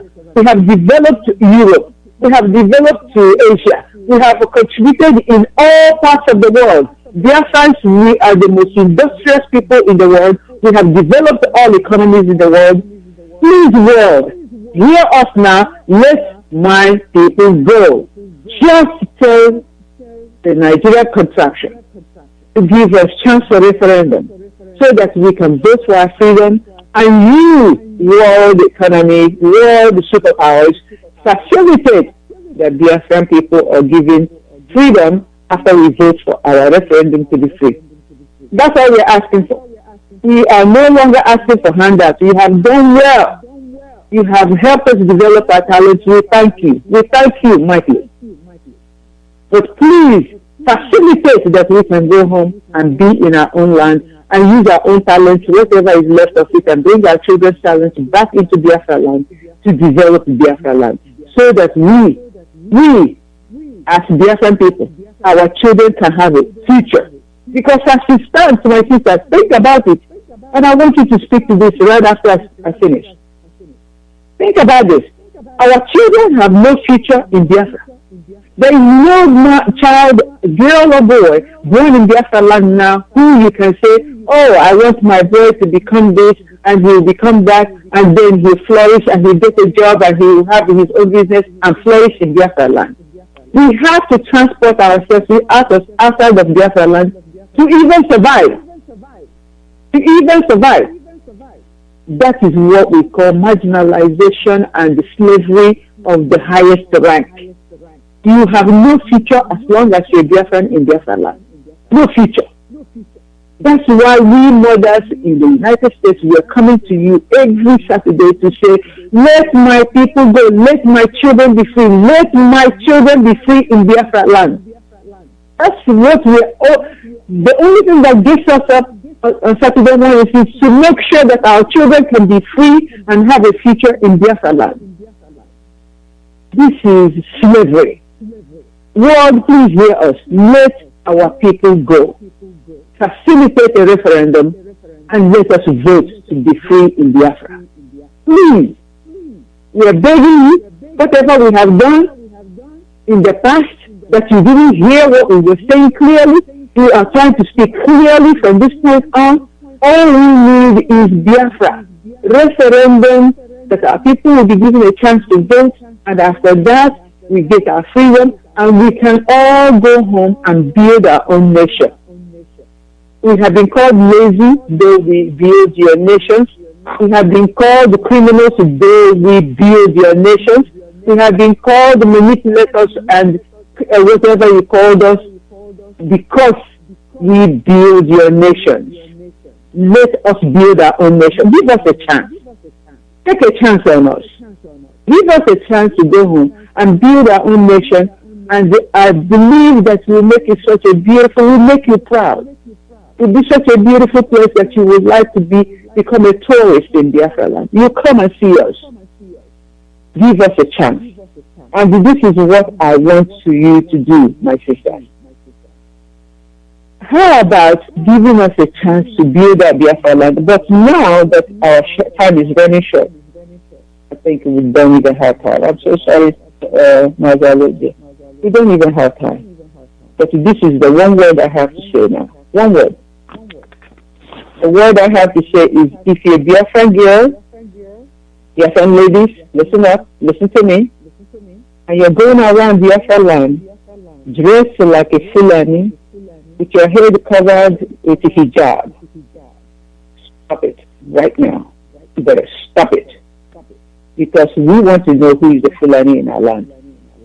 The Fulanis have meant bad, very bad things for us. They've come to kill us. If you dress like them, if you look like them, if you marry them, you are a Fulani. And what happens to Fulani people in Biafra land will happen to you. A word is enough for the wife. Biafran young ladies, Biafran ladies, Biafran women, if you dress like a Fulani, we will call you a Fulani. A word is enough for the wife. Maybe next week, we'll talk to you more about this, because we're seeing a very bad trend in our country. Okay, so this is what I want to tell you, my sisters.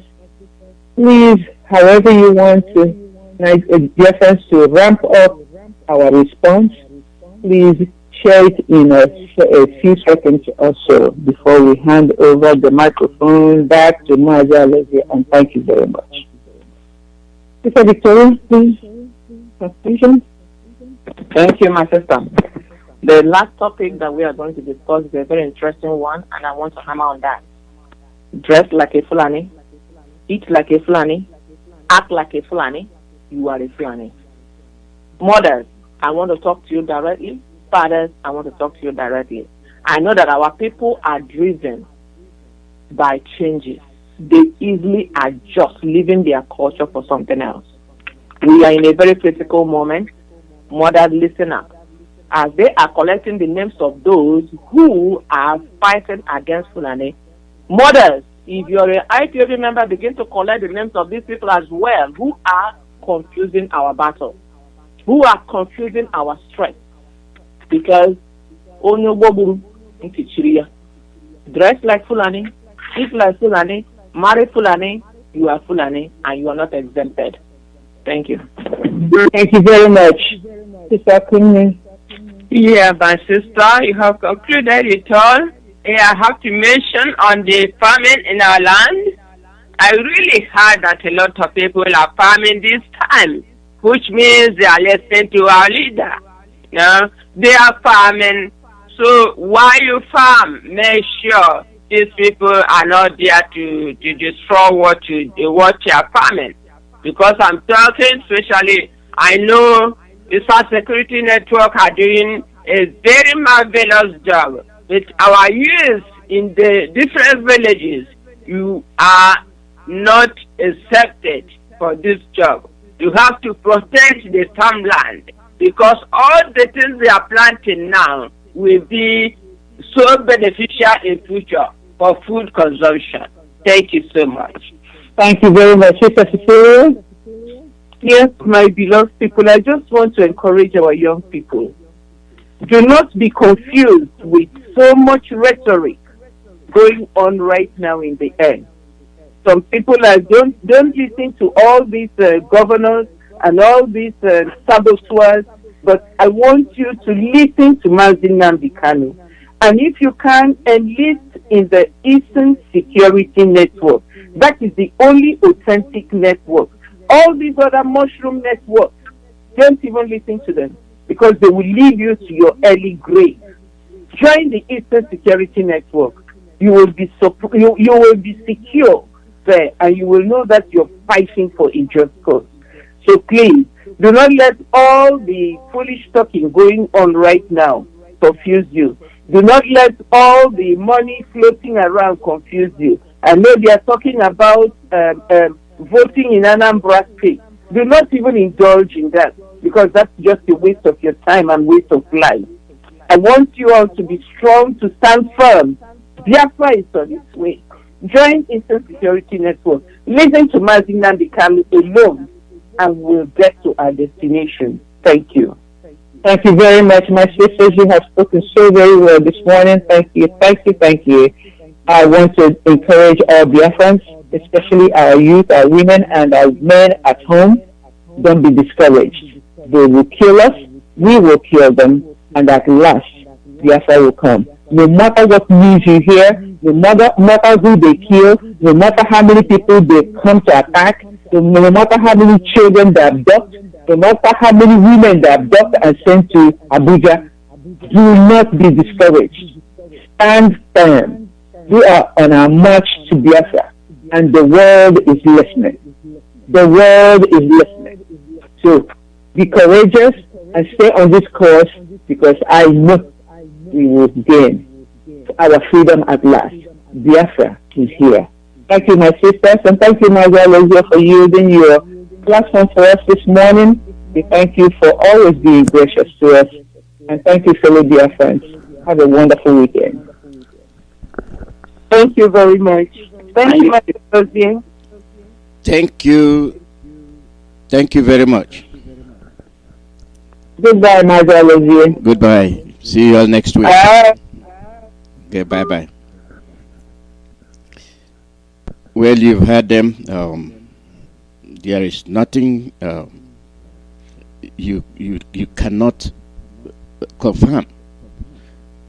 There is nothing you cannot confirm. They are telling you the facts. We have to be very, very serious. These people didn't come to pay us visit as friends or as brothers. They are your arch enemies, born enemies. They are your arch enemies, born enemies.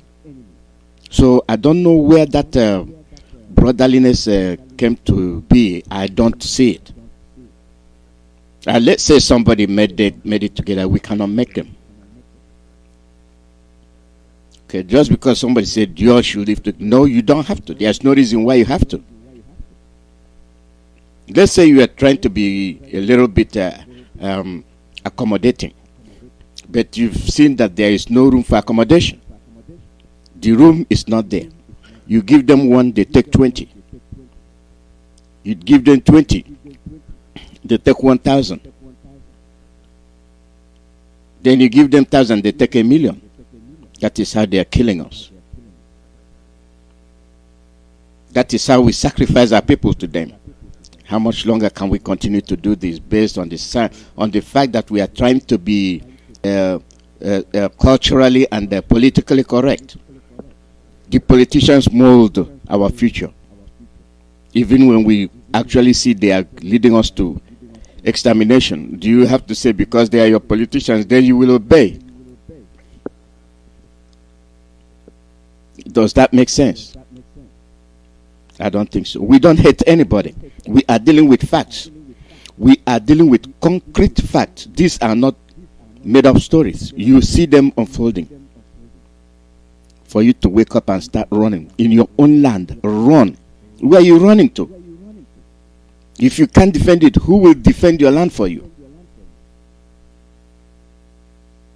Who is going to defend your land when all you do is run? See the way our men stand. Yeah, they are coming. Run, they are coming. No, if you stand there and you see them coming, you have something in your hand, they are coming, they will hesitate. All they do is whip up fear and then you take off. I asked you yesterday, when you pass the boundary of Enugu, where else are you going to? You enter Abia. You pass Abia. You're heading to Iguacha. You're heading to Imo. And you're heading to Delta. The end is there. That's the end of the road. And the next thing, you enter the sea or the ocean. And then you drown. And then they'll dip the Quran. You know the story. You know. How much longer can we be saying it?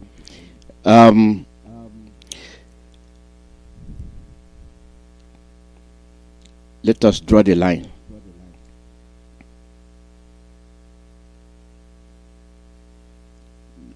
You are in the north. They are killing you in the south. Kill them in the north.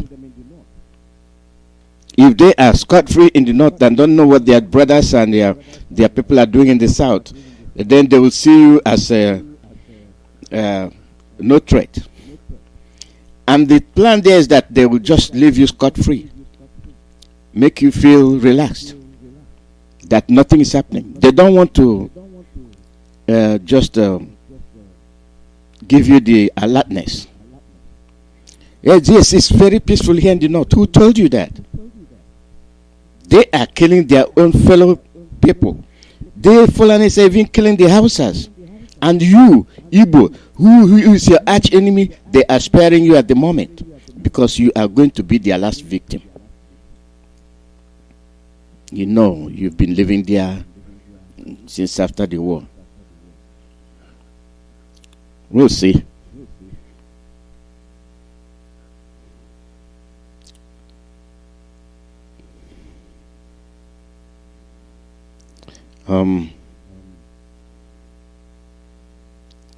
Caller, your name and where you calling from.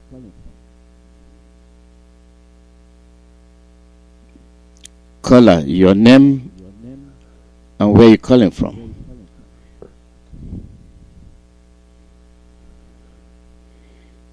I missed that call. And I don't know.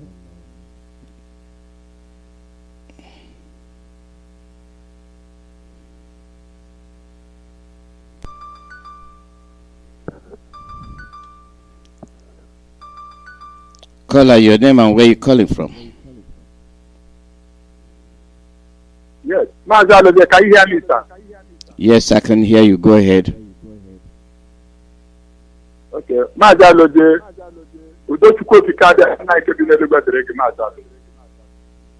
Ụmụ nwaanyị Biafra ndị nna anyị, Chukwu Fikade amagozi unu. Ọnwụ unu mụchiri anyị. Ọkụ unu ga-azọpụta. My name is Okechukwu Esikoha. I'm from Umuowa, Olu Province, Biafra land. I'm coming from Aba Province, Biafra land.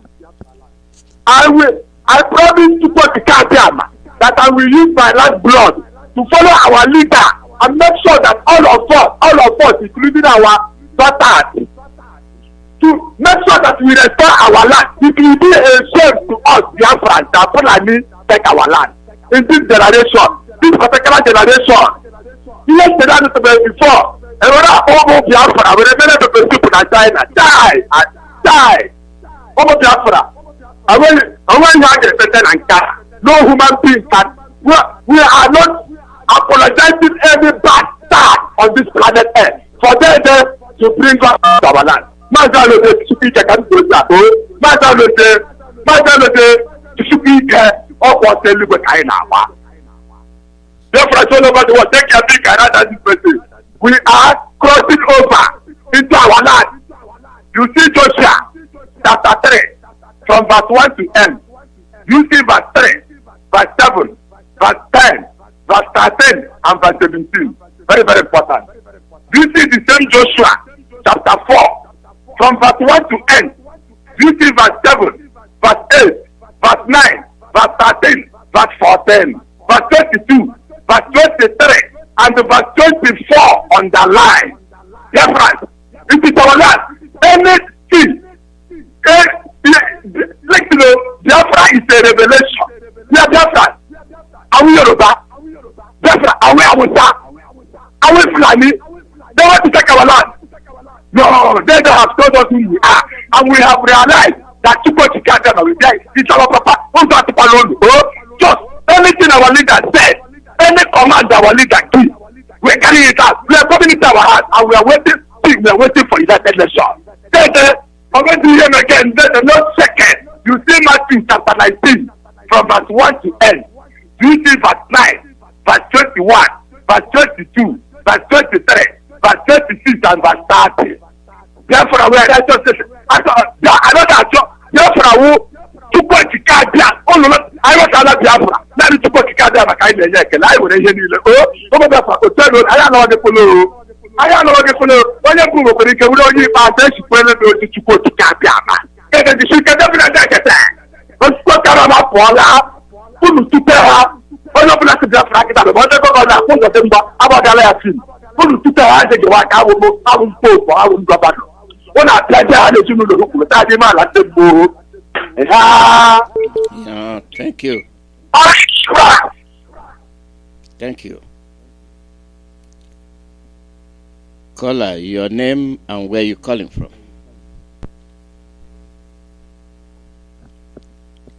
Caller, your name and where you calling from?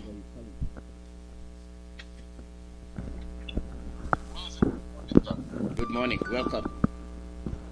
Yes, thank you very much for your time, your talent, and your treasure towards this restorational project. I know we are really behind, but I just want to take it a little bit just to say some point at this very point in time. But before I proceed, I thank Chukwuka for the gift of our great leader, Mazi NNAMDI'S.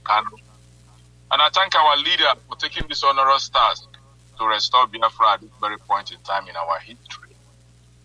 Mazi, my name is Chima Kweze, and I'm calling from the city of Toronto, Canada. I thank all Biafrans who are working assiduously. First of all, Mazi, I don't know, sometimes I reason very differently from the way people reason. Because I always look at the good, bad, and the ugly. Now, if you go to Facebook and other social media, you see some of our people celebrating about what happened to Hope Uzodimma. Yes, we have been able to establish the fact that Hope Uzodimma is an enemy of Biafra, right? We have been able to establish that fact. But it is also said that when two elephants fight, only the grass suffers.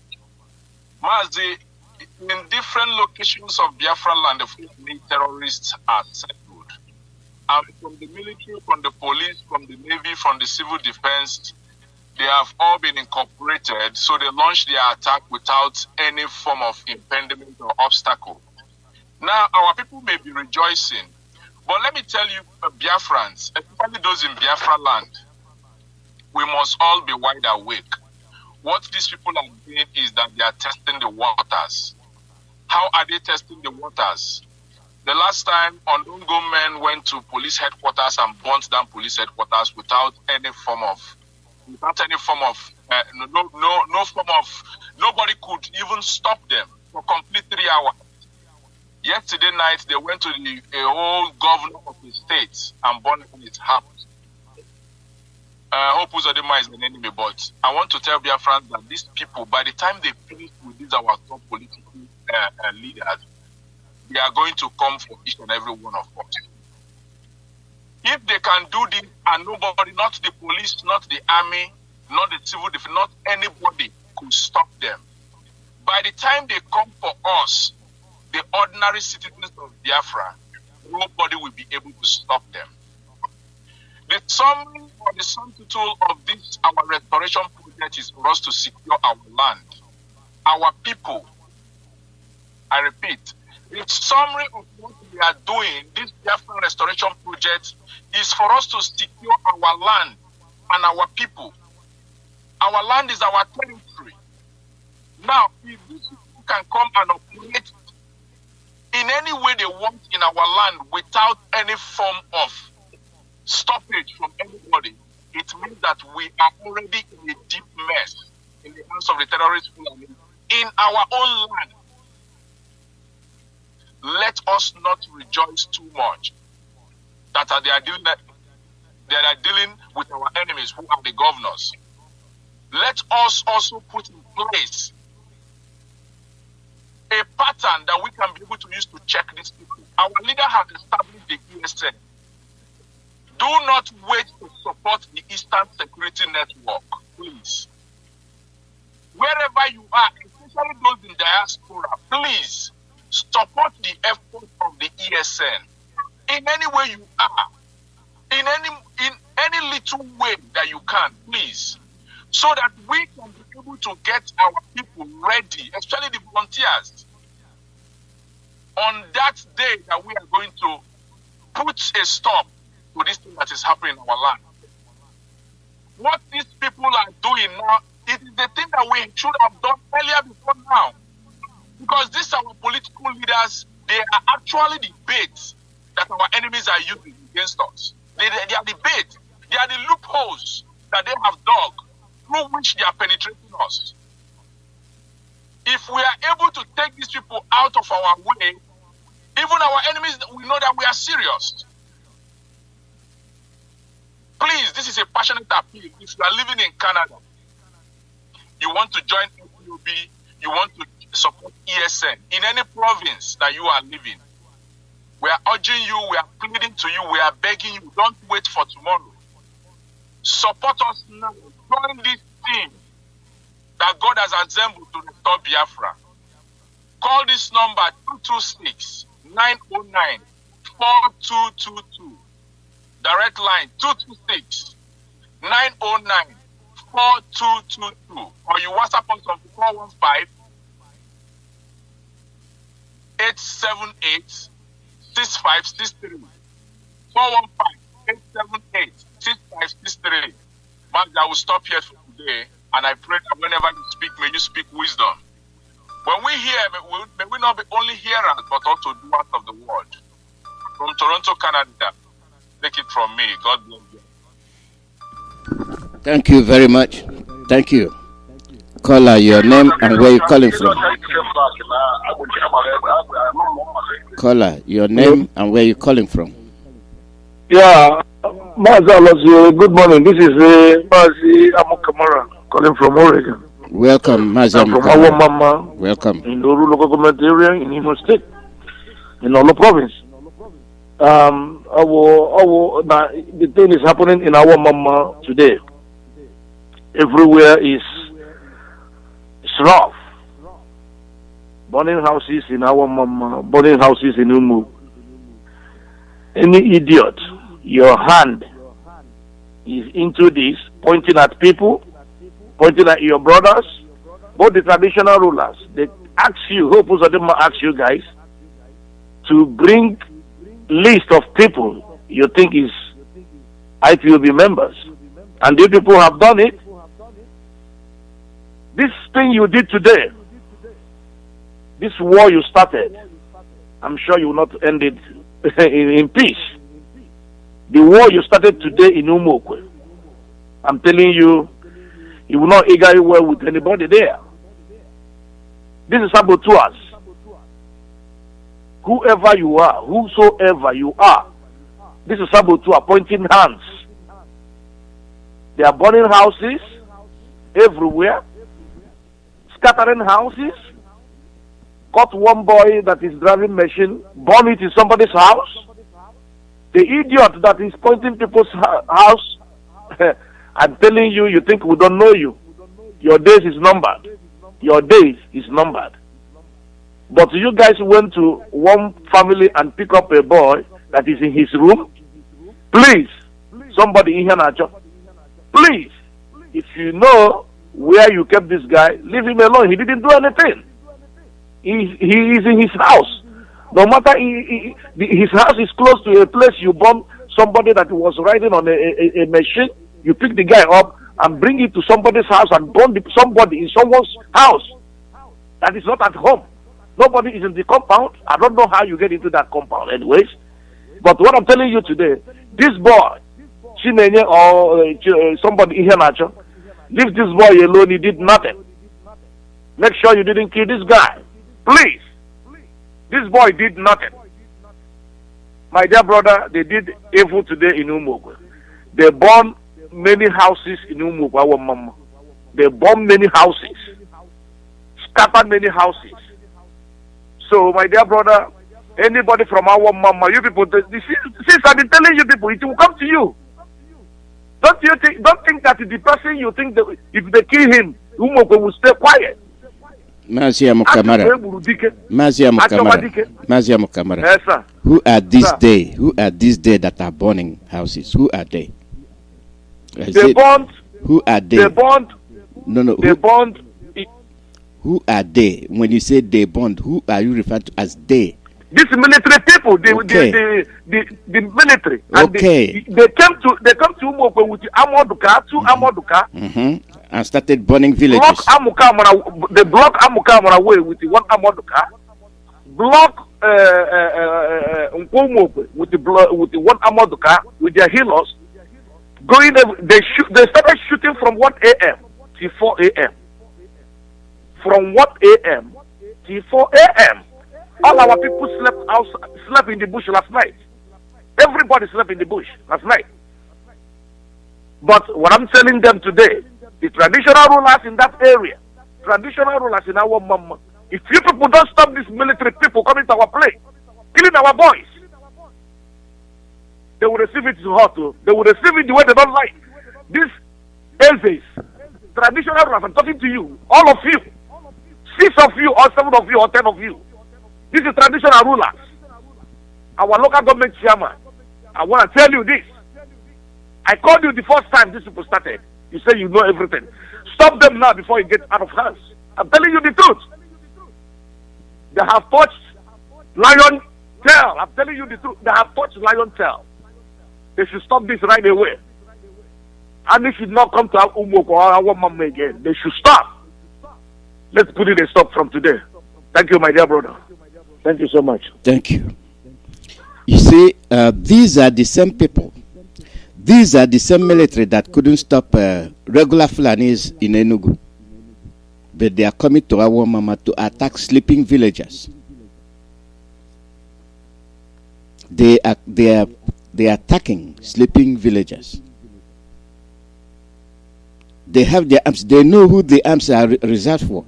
They are reserved for us, for our citizens. You see how they are intruding into the villages in patches. Enugu, our mama, Imo. The next is Abia. They will go to maybe they will go to Kwe, and then just in patches. Then they will disturb everywhere. Then there is no place that is whole. Then they will unleash their mayhem. You see their plans. It is well revealed. Their plans are well revealed. If you've not had it, we are telling you what they are planning. And the planning is what they are carrying out. The plan they made, that's what they are carrying out.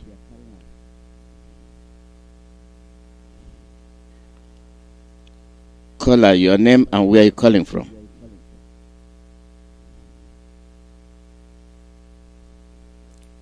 Caller, your name and where are you calling from?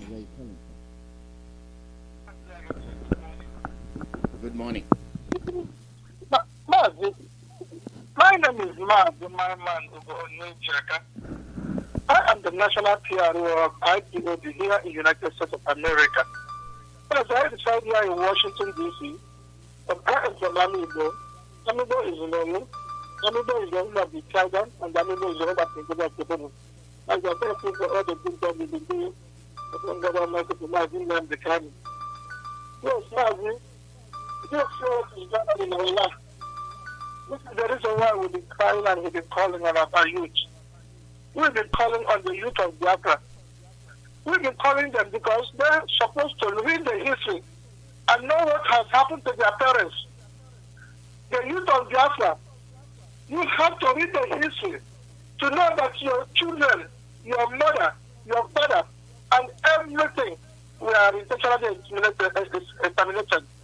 Now, the genocide, the one genocide, the second to the Jewish genocide that was committed against the Biafran children, and nobody has said anything about it.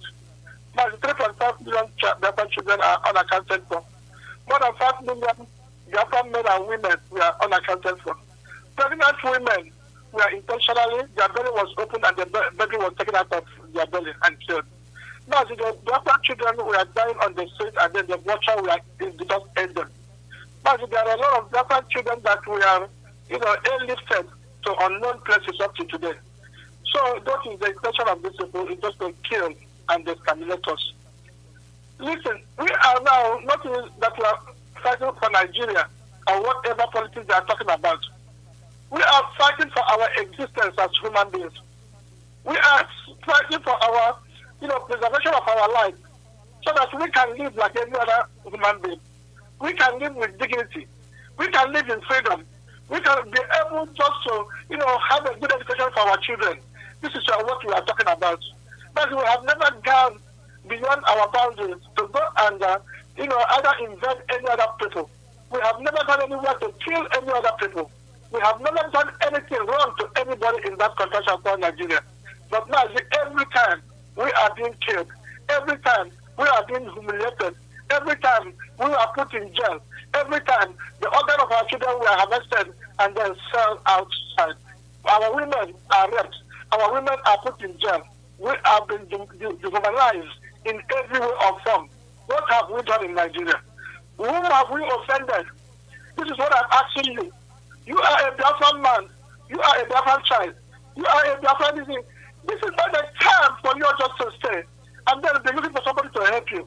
Look at what is going on. What is it that you have done that they will go out? The military, the police, everybody is just going out and be shooting you and killing you at random. What have you done? What is the offense that you have committed? Why is it that all this will have to be visited upon us? Why is it that we have to be at the receiving end every year, every time, in that contraction? What have you done? Is there anything that you've done? There is no job for you. All your land has been indebted. Everything that you have in your land has been taken out and given to other people.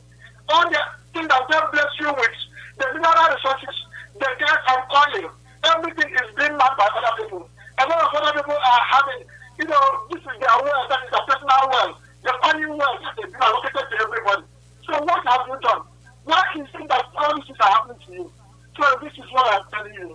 Because the people that you see in that contraction, even the Fulanis, they are not thinking about your existence and your survival as a human being. The only thing you have to do is that you have to protect yourself. You can never, ever in this world let somebody determine your life for you. You can never let anybody just take away your life. The only thing God has given to you is your life. And God has given you that authority to protect yourself and prevent somebody from taking your life untimely. Why is it that we are going after our children? What have we done? So that is the reason why we have to defend ourselves. And that defense is what everybody has told us. We have the right, not the way right to defend ourselves. And this is the reason why I thank God Almighty for Mazi NNAMDI'S, who have just initiated this Eastern Security Network. The Eastern Security Network, that is our line of defense. These are the people who are defending us. So whatever we can do, if you are a Biafran, if you are a man or woman that you call yourself a Biafran, and you have never invested in Eastern Security Network, you know that honestly, you are an accomplice to what is going on with us. So please, I would like you to go and donate the Eastern Security Network. Just do the needful. Go to our website, www.ipob.usa.org/donate. from you, that everybody, you excellent, and this president. Thank you, man. God bless you. God bless you too, Mazi Onyejiaka. They are burning. They continue to burn. They continue to terrorize. And we watch. We continue to watch. I'll return the call to these people that called. These calls are within my range, so I don't have time to it. So I'll simply return their calls as quickly as possible.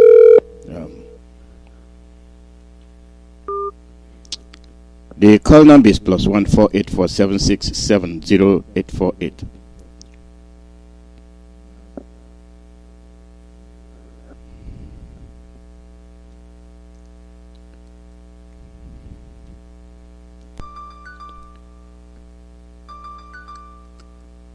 Caller, your name and where you calling from.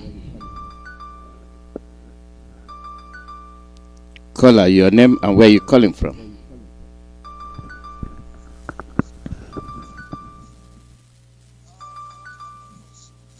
Mazi, you're not audible.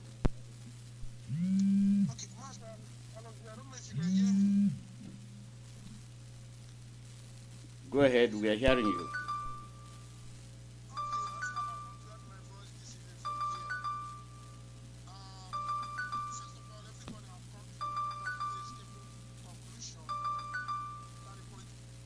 In our land, ranging from the governors to other politicians, they are the major problem we have, and they have sold their souls to the devil.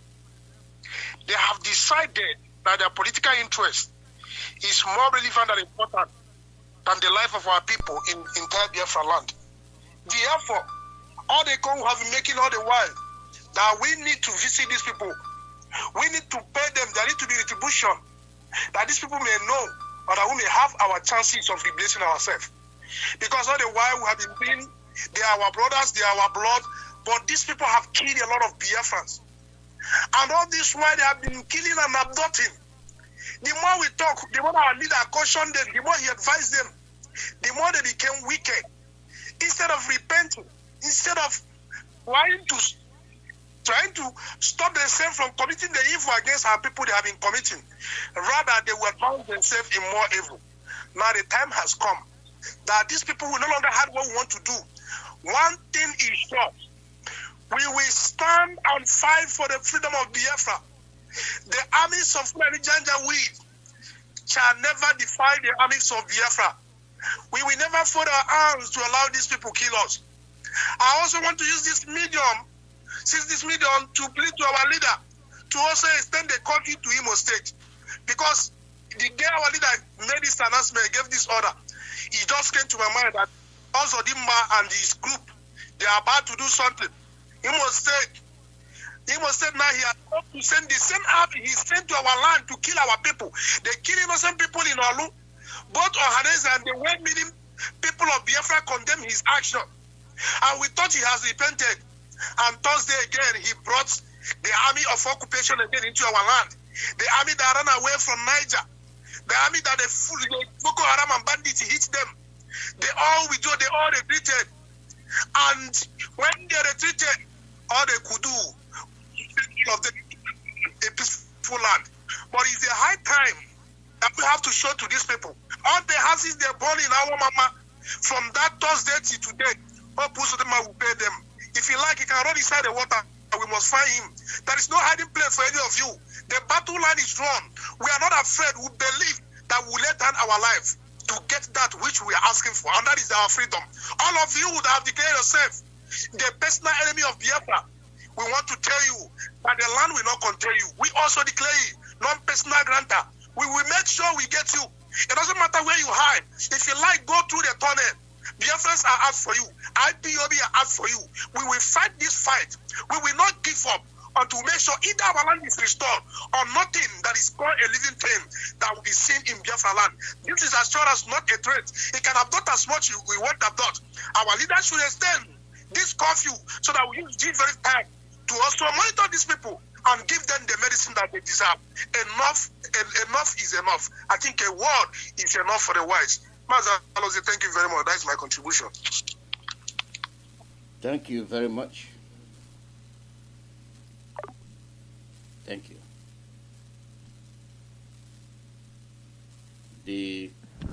The call number is +1 484 0848 +1 484 0848. Caller, your name and where you calling from. Caller, your name and where you calling from. Caller, your name and where you calling from. Morning from here, from my location. My name is Sir Pastor Crosswise. I want to thank you very much for your doggedness and your efforts and your lectures. And I want to thank our women because so Mazi, what I want to say this very evening is that I want to congratulate the unknown government. They did us proud again once more.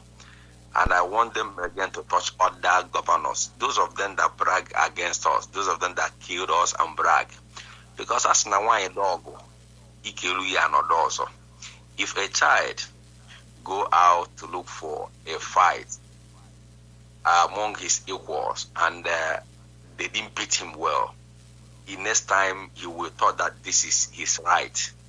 So these people come to our land by the invitations of this very gullible idiocy that call themselves governors and the politicians. And they are killing our people without remorse. I just want to tell them that the day of reckoning is here, not that the days are coming. What happens in Imo State is just a tip of an iceberg. I want them to extend that kind of move to Anambra, though I don't give them directions on how to move or where to go. But everybody that opened his mouth to say that they killed Biafrans before, even especially our king Okukano, Israel Okukano, and the wife, all of them, no hiding place. Jeremiah 16 verse 16 said that he will fish them out and hunt them down. So our people, make una no sleep, because that battle line has just drawn. So another thing I want to tell them again is for them to look into that roadblock that is in before from Obosi, from Inamel to Oba Junction to that new bridge. Those people packed one they closed one side. They packed sand. They call themselves army. I want them to visit them because those people there are killing our people, especially that very jurisdiction from Obiweka to Obosi Bridge. There is these 3 or 4 checking points. Their soldiers, they cause hold up in that very place. They block one section. I want to know whether or not their papa land be that, because where their attentions are needed in the north, they don't go there. They are in that very place. In Yoruba land, they are not there. Why is it so special that these people are coming to our land and politicians are supporting them and they thought that it is their right? I'm telling you, all these people, both PG, councillors, senators, your time has just reached, because this thing is coming for you one after the other. Because so thank you very much. The call number is +1 484 767 08 plus 0848 +1 484 0848.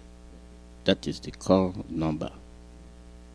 They come, they occupy, they threaten you, they shoot at you, they fight you in your own land, and you still watch. Thank you very much, Dr. Alozie. Welcome. Go ahead. In fact, my question is this, and especially these our so-called leaders.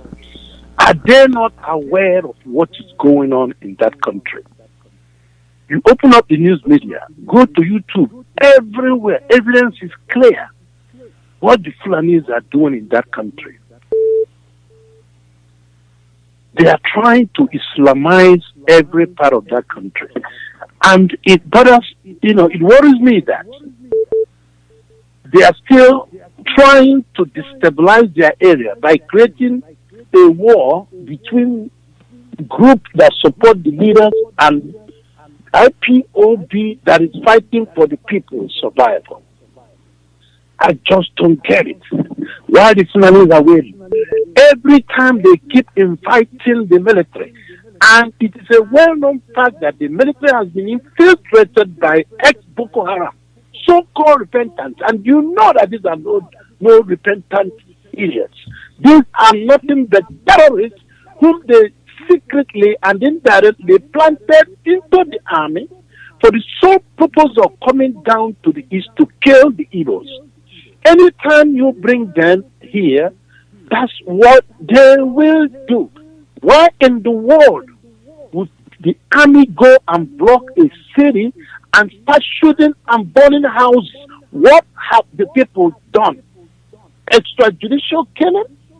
What is going on with the so-called leaders? Are these people normal? Are they normal? I'm asking. Are these people all right? Where do you think? Have you ever seen where you will defeat masses? Power belongs to the people. It doesn't matter how many people you kill. You still have almost over 1 million people who are Biafrans living abroad. And you know very well that there are countries that don't even make up 1 million people. So it is impossible for you to say you will defeat and wipe out everybody there. Yeah. So there is no way that will happen. Thank you very much, Mazi. May God bless you. God bless you too. +1 484 767 0848. They have their own way of reasoning, and it is unattainable reasoning. It is just that. The only way they can do it is when you allow them to do it. When you give them helping hand to kill your own people. You have no regards for your parents. You have no regards for your relatives. And you are sitting there saying you are a governor. Who are you governing?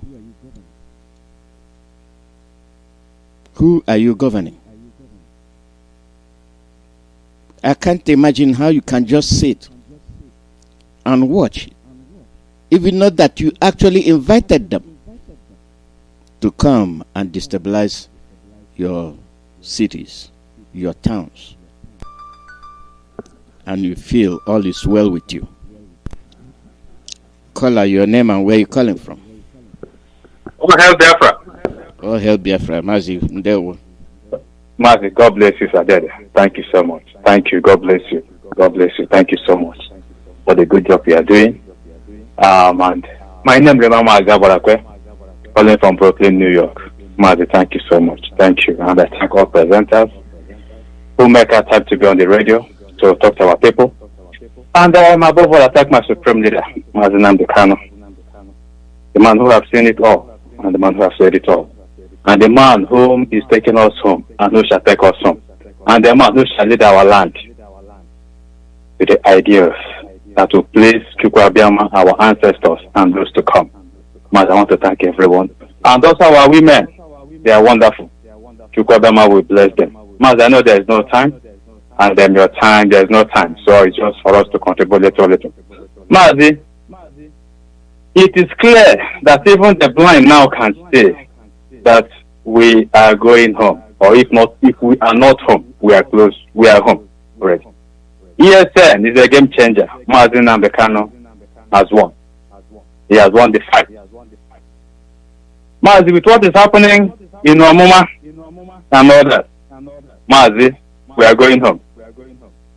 I will not talk much on that. Even I was watching the interview they granted Umahe. How Umahe was. This of him to open his mouth and say there is nothing like a country. So there's nothing. There's no base to work on. There's not like a country. It was just turning here and there, but that's by the way. Mazi, I want to thank my supreme leader. Thank all of you who are working. And Biafra in diaspora, Mazi, I just want to call on them to support what we are doing. Mazi Ugonyejaka have spoken well. Everybody have spoken beautifully. Our brother, Pastor Jack, Pastor Chris White, everybody have spoken well, beautifully. Not to talk less of the humiliation in our land, the roadblock and all that, which I strongly believe that by the grace of Chukwuabiama and with the effort of our Supreme Leader Mazi Nnamdi Kanu, all those things will be a thing of the past. But our people in diaspora, I want to call on them to support what we are doing. They should support what we are doing. You have two outstanding things before us, which is our monthly dues and the support of ESN. Mazi, it is true that moral support is good, but at this particular time, financial support is better. I will encourage everyone to support what we are doing. Pay your monthly dues, and people should also be encouraged to pay their dues. Our leader still, the presence of ESN did not emphasize or did not reduce that. The emphasis on our monthly dues still remains very strong, and the people should play. Make out time. It's easy now. You can do it over the phone. You can do it. Go to your bank and make your contributions. Pay your monthly dues and support for ESN. The women are coming up today, Mazi, if I'm correct, for the fundraising for ESN, and I'm also encouraging everyone to come to take part in it, and then let us contribute what we can. And I would also want to beg, let us contribute that which we can redeem within a week for them to work with it, and not something. I don't like our women calling us to redeem our pledges. Really, to me, it doesn't make much sense. Yeah, because the donations is something ongoing. So it is better we pledge that which we can redeem within a week or two, so that they don't have to start calling us. Mazi, I want to thank you especially. Thank everybody. Thank our women who are working sincerely. I want to thank them. I want to thank them especially. The women, they are doing marvelously. And our men also, I want to encourage you all. And above all, my supreme leader, you will live long. You will live to lead Biafra. You will lead us. You will lead us. Because we have the dream. Mazi Alozie, thank you so much. Let me not take so much of your time. Thank you. We are going home. God bless you, Mazi. God bless you. Thank you. All right, thank you. We are coming to the end of this program. We have a few more minutes left for the end of this program. And I'll give you a chance to bring in your call. Call number is +1 484 767 0848. +1 484 767 0848. They come, they commit crimes, and we watch them. We watch them commit these crimes on our people. What reason do they have? Who gave them the authority?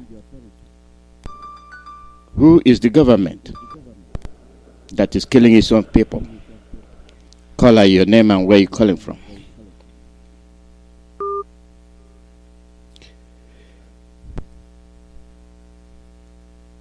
That line disconnected. It did not go through. It's disconnecting, and I don't think it's a steady line. It's not steady at all. It's not steady. They will continue to threaten us. They will continue to fight us. And the ratio is higher. The odds against them. But why must we continue to fold our hands to watch them do the impossible? That's where it hurts. They will make the attempt. Once you let them scot-free, they will continue to repeat the same practice. They will continue to do the same. Caller, your name and where you're calling from. Oh, my name is Mazi Chibuzo Ezanata. I'm from Aguleri. Agberi in Omambala province of Biafra. I must say that we are fully in support of what is going on. And I'm pleading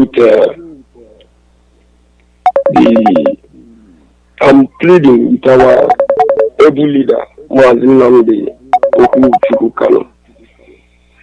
to give us this chance, this space. This is my number. You can text me or direct me on what to do next. But what I'm saying is that a lot of people, youth, are willing to join the struggle. So I don't know how this will be done. We have been trying to meet various people that are in concern, but everything about our people is all about politics. So that's why I'm calling.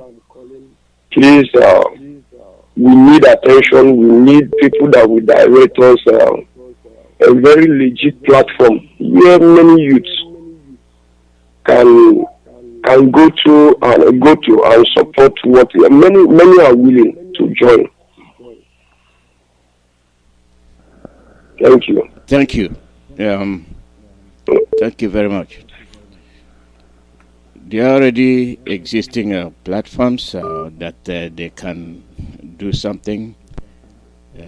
If they can leave those politicians alone and listen to what our leader is saying. They are witnessing it. They know that they are debates. They are the ones being used.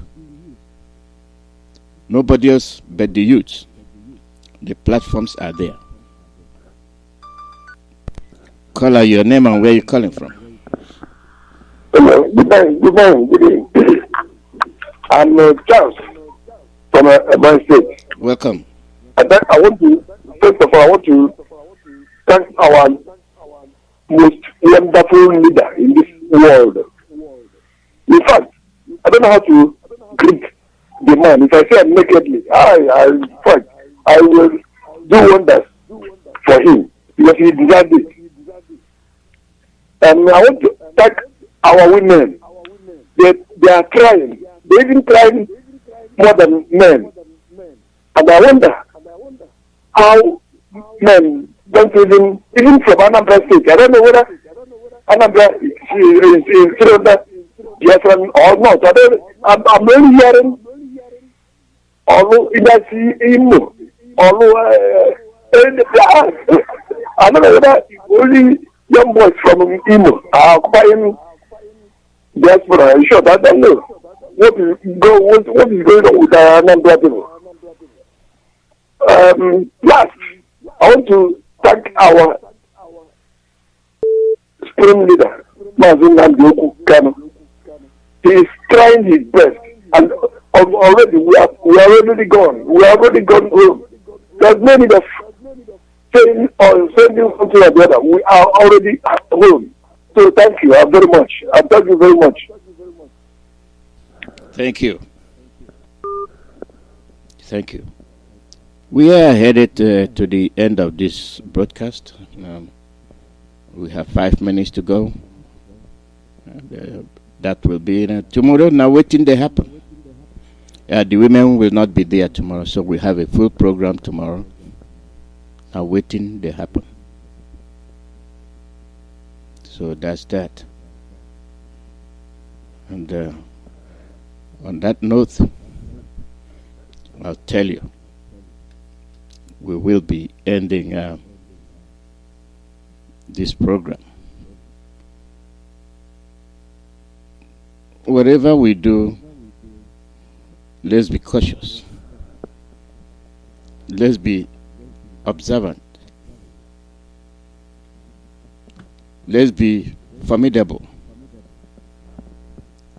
At least when we display our strength, when we display our ability to show our leader that yes, we understand what you've been saying. Yes, we are behind you. Yes, we are with you. Once we are able to display this. You see the much courage we are giving to him. You can't undermine him and you think he will be a happy guy. No. He will not. You go and you invite the army to come and wipe out your villages. When you wipe them out, then you will have an estate. Only you will have our mama. Only one person will be our mama. What a way people reason. And like I said, on this note, I have to thank all of you for being in this program.